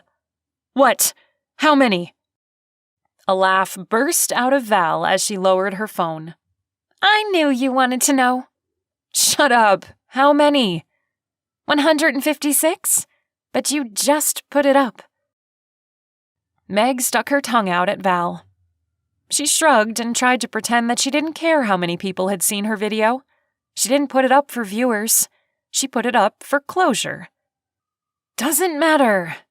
Of course it matters. It's your way of coping with everything that happened. Val fished through the basket for a perfect chip. She didn't like the ones that were folded over. I know you deny it, but I still say you're holding a secret desire that Cade will call you. Val was right. Meg didn't want to admit it. She felt stupid every time her heart stuttered at the sound of her cell phone. It was super pathetic to wish a successful rich guy would care about her. She had no money, no status. He was back to his high-profile life, and she just wasn't a part of it. Meg ignored Val and dipped another chip into the salsa. The least she could do was try to have fun with Val tonight and bury her secret hope that Cade would hear her song and call her. Cade loosened his tie and sat back in his chair. It felt good to be back at the office again, finally. After all this time, he was settling into his old life. Things had changed, but he was getting used to the way his brother had been running the place. He'd even implemented a few good ideas. Nicholas opened his office door and poked his head in. You still here? I thought you left an hour ago. I have some catching up to do. If you hadn't noticed, I've been gone. He tried to make the statement light by chuckling, but it came out a bit pathetic. Nicholas walked into the office and shoved his fists in his pockets. Have you called Meg yet? Why did his brother keep asking him that? Couldn't he see he was struggling to piece his life back together? Cade drew in a breath and let it out slowly. I can't. Of course you can. You pick up the phone and dial. His brother leaned against the desk. You're not being fair to her. I'm sure she's forgotten all about me by now, he said under his breath. Why don't you call and find out? Cade squinted at Nicholas. What's up? Why are you so persistent today? Nicholas rubbed the back of his neck. She put a new video up yesterday. It's getting a ton of hits. Maybe you should watch it. He stood and left, shutting the office door behind him. Cade had been following her on YouTube. She'd been posting covers of her favorite songs. He was glad she'd gotten her ukulele back from the police. Watching her play and sing was amazing. Cade knew she would be. He clicked on her channel and stared as the woman he'd grown to love in just a few short days came on his screen. She'd cut her hair. It framed her face well. She looked at the camera, her amazing blue eyes almost swallowing him up. His pulse picked up just looking at her. Today I'm going to sing something a little different. Meg shifted in her chair. This is something I wrote. Something that comes from deep inside. I just need to get it out and let it go. Meg dropped her gaze and paused, closing her eyes to get into the song. And then she started strumming the ukulele. Her sweet voice followed. Cade was so mesmerized by the tune that it took him a second to notice the lyrics. Love was not on my mind, but he still crept into my heart. He had everything, but the one thing I needed he could not give, and it tore my world apart. My heart was forever broken, forever broken. But somehow he picked up the pieces and made it whole again. Made me whole again. Wrapped up in him, I was helpless. His green eyes pierced my soul and left me defenseless. Cade swallowed. This was about him. He listened to the rest of the song, his hands growing sweaty. She hadn't forgotten him. She'd written a song about falling in love with him. He wanted to jump up on the desk and shout. He grew even more excited when he saw how many people had watched the video. Over 20,000! She'd be thrilled. When she finished the song, he could tell she was holding back tears. That's it, folks. My goodbye song. Wait, what? He scrolled down to see the title of the video. Goodbye. That was it. Just the one word. Meg was saying goodbye to him. An invisible dagger sliced through his chest. Cade closed his eyes, not sure of which emotion to let surface. He was proud of Meg for putting herself out there on YouTube. He was also aching inside because he missed her so much. But he couldn't call her when he was still in prison. That wasn't fair to her. He wasn't sure if they were ever going to exonerate him. He had no way to know what was going to happen to him.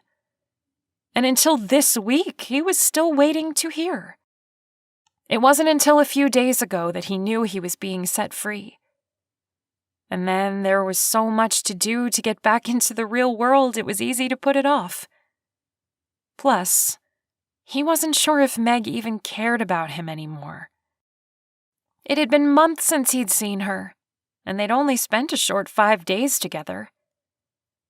All these excuses and more had been plaguing him. And now, Meg was giving him what he really needed. A final answer. Goodbye.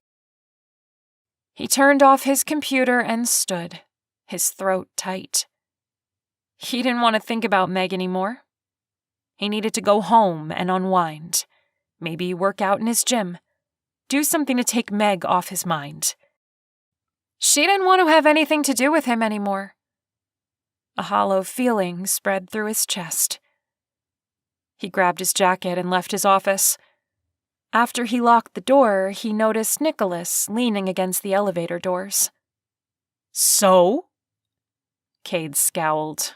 You been waiting for me? I wanted to know what you thought. About what? Yes, he knew he was being a jerk, but he just didn't want to talk about it with Nicholas right now. She loves you. Cade shook his head. Did you watch the same video I did?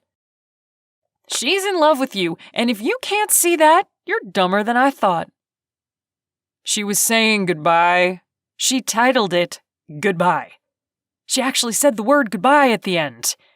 The song was about getting over me, nitwit. Cade pressed the button and stood back, suddenly feeling like he wanted to punch someone in the face. Because you haven't called her, lame brain.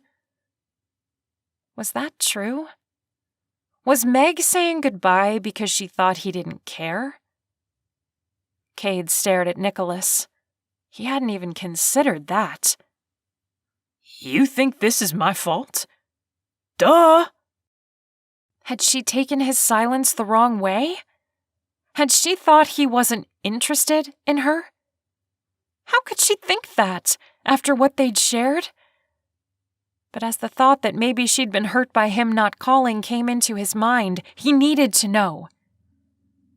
Does she still want to talk to me? Nicholas threw up his hands and got onto the elevator. You're exasperating, you know that? She asked you to call her months ago. Just do it already. Cade didn't want to call. If Nicholas was right, this was a conversation he needed to have in person.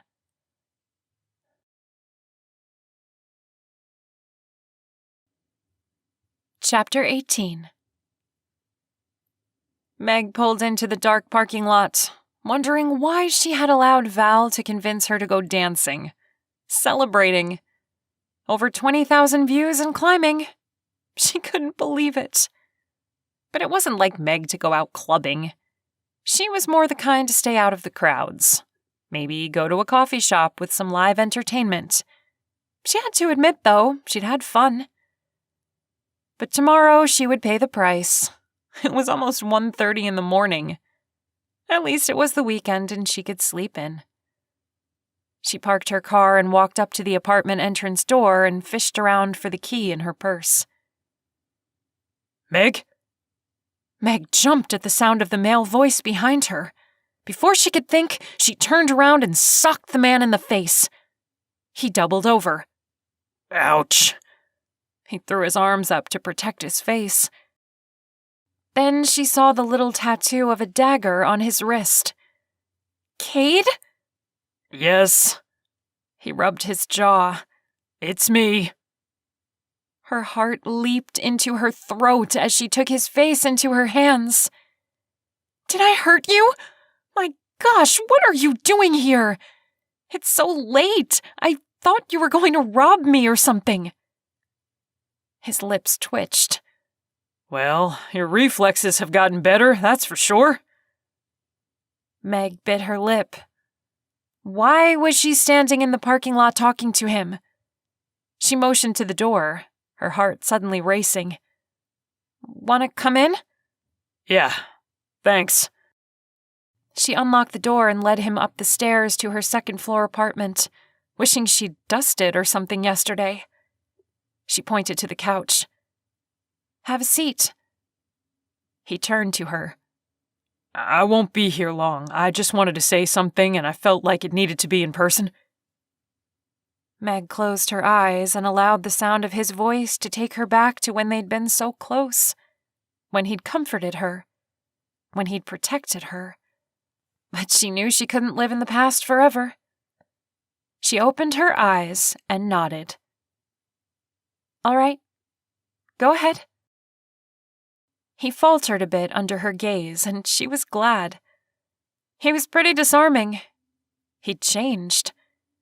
His hair was a bit longer and styled differently. He wore a button-up shirt and tie, which she'd never seen him in. It fit in with his corporate side. He shoved his hands into his pockets. Look, I wanted to apologize for not calling you when you gave your number to my brother. That's what he wanted to say? He was sorry he didn't want to talk to her anymore? Why did he have to come to her apartment to say that? She tried to stuff down her annoyance and disappointment. Apology accepted. She took a step back and put her hands on her hips in the hopes that it would signal he could leave now. He took in a breath and rocked back on his heels like he didn't know what to do with himself. You look good, Meg, he finally said. She softened a bit. You do too. I thought a lot about you when I went back to prison. Her anger rose again. Did you? Is that why you refused to call me? You were too busy thinking about me? No. His gaze penetrated hers, and she felt bad for her sarcasm. He looked pained. I wasn't sure I was getting out. I didn't want to. It would have been selfish for me to want to have a relationship with you if my name was never going to be cleared. That was why he hadn't called? She took a second to process this. He was once again trying to protect her. But she hadn't needed protecting. She'd needed him. Why hadn't he seen that? She couldn't put her feelings into words, so she stayed silent. He swallowed, his Adam's apple bobbing. Look, I'm sorry if I hurt you. That was not my intention. I only wanted to save you from associating with a fugitive. You didn't mind when you climbed into my car. The words were out before she could censor them, and she refrained from clamping her hand over her mouth. Maybe he deserved that. He got a funny look on his face, and she couldn't help but ask, What? Your sarcasm. I've always loved it. Really? He ran a hand through his hair. Yeah. Why did he have to be so adorable? He was a jerk for not calling, not even explaining why. She was over him, finally. She'd said her goodbye. Why was he suddenly back in her life, looking all sexy like that? She tried to calm her thumping heart. Well, thanks for coming by, but it's late. I should get to bed. He nodded and pinched the bridge of his nose. Right, okay. Meg watched him turn and walk toward the door. She held in her emotions as he stopped and stood before her once again, his gaze penetrating. Goodbye, Meg. Her heart shattered as she looked at him. Goodbye. He worked his jaw, then turned and left. She quietly closed the door and then pressed her back up against it. What had just happened? Why had he come all the way to her side of town? What was the point? She sucked a breath in and blinked, trying to hold back the tears. Then she straightened. Why had she let him walk out the door? Hadn't she obsessed about seeing him for the past 6 months? Hadn't she played what she would say to him over and over in her mind? She had to tell him now, or she'd regret it forever. She turned around and threw open the door.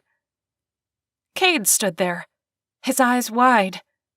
Sorry, I was just going to knock. What did you want? He looked her over. What did you want? Frustration welled in her, and she stepped out into the hallway, shutting the door. She blurted out the first thing that popped into her head. You're a jerk. Cade blinked. What? You heard me. You're selfish. You didn't call me because you thought I wouldn't want to be with someone in your situation.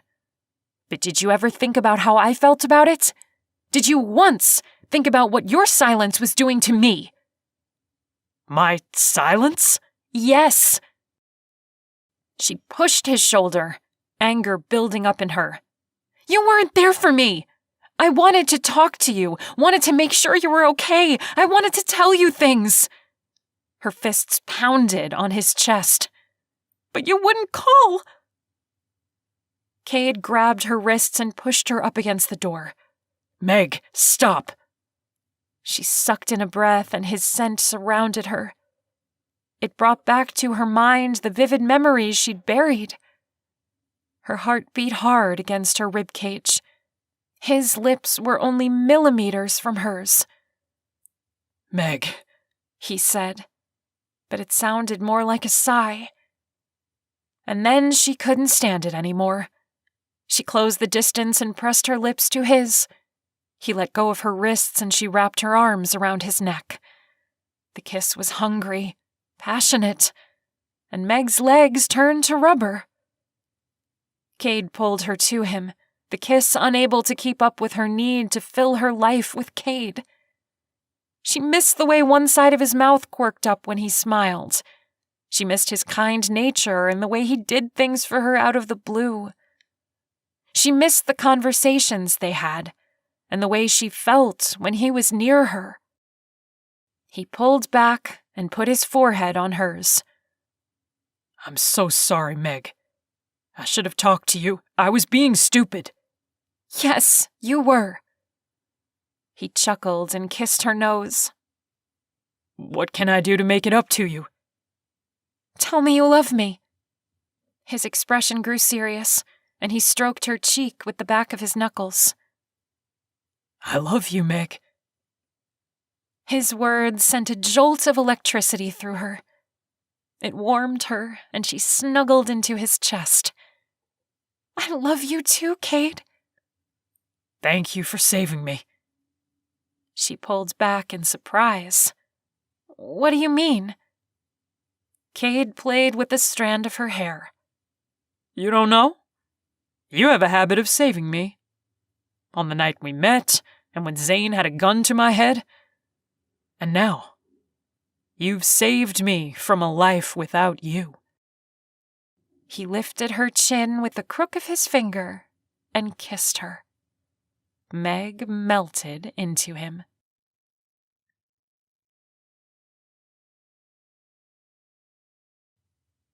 Epilogue.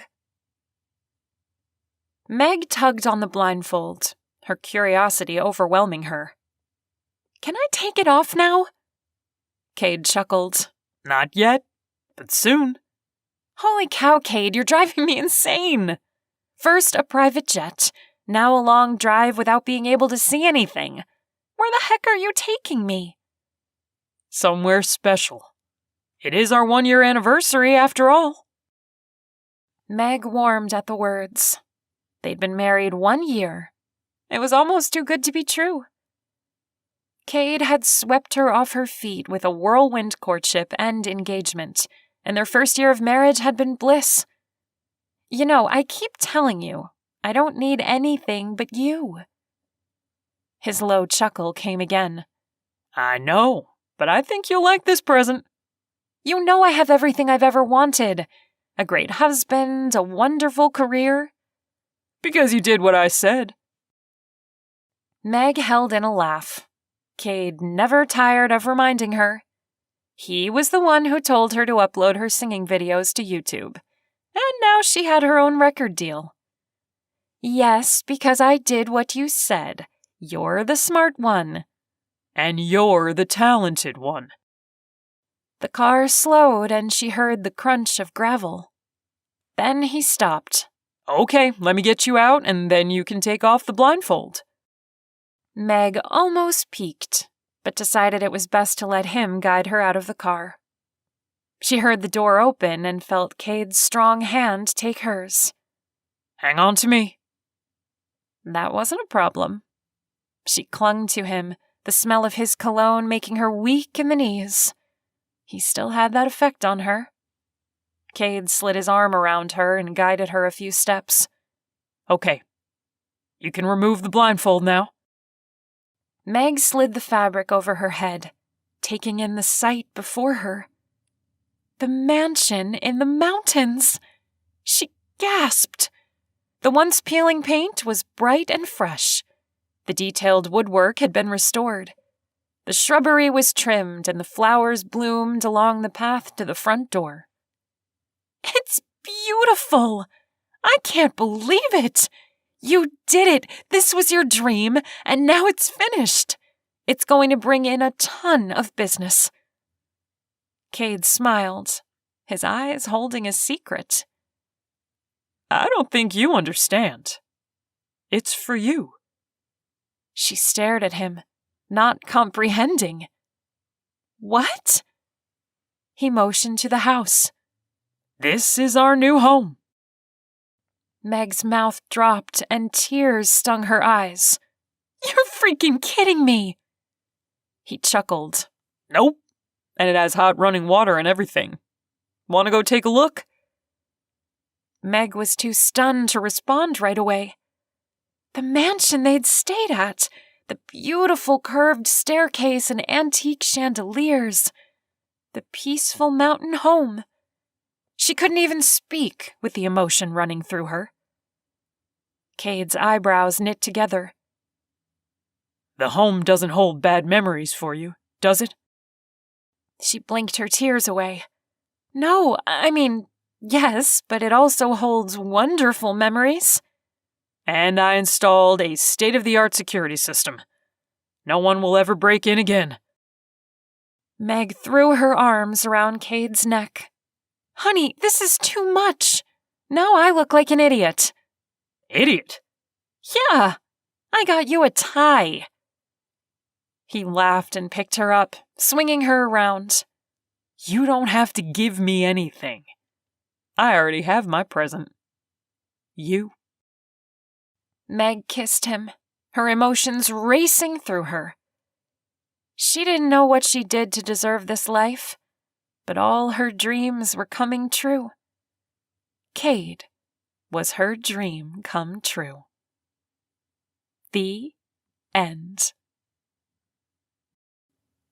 This has been Saving Cade, written by Victorine E. Lisk.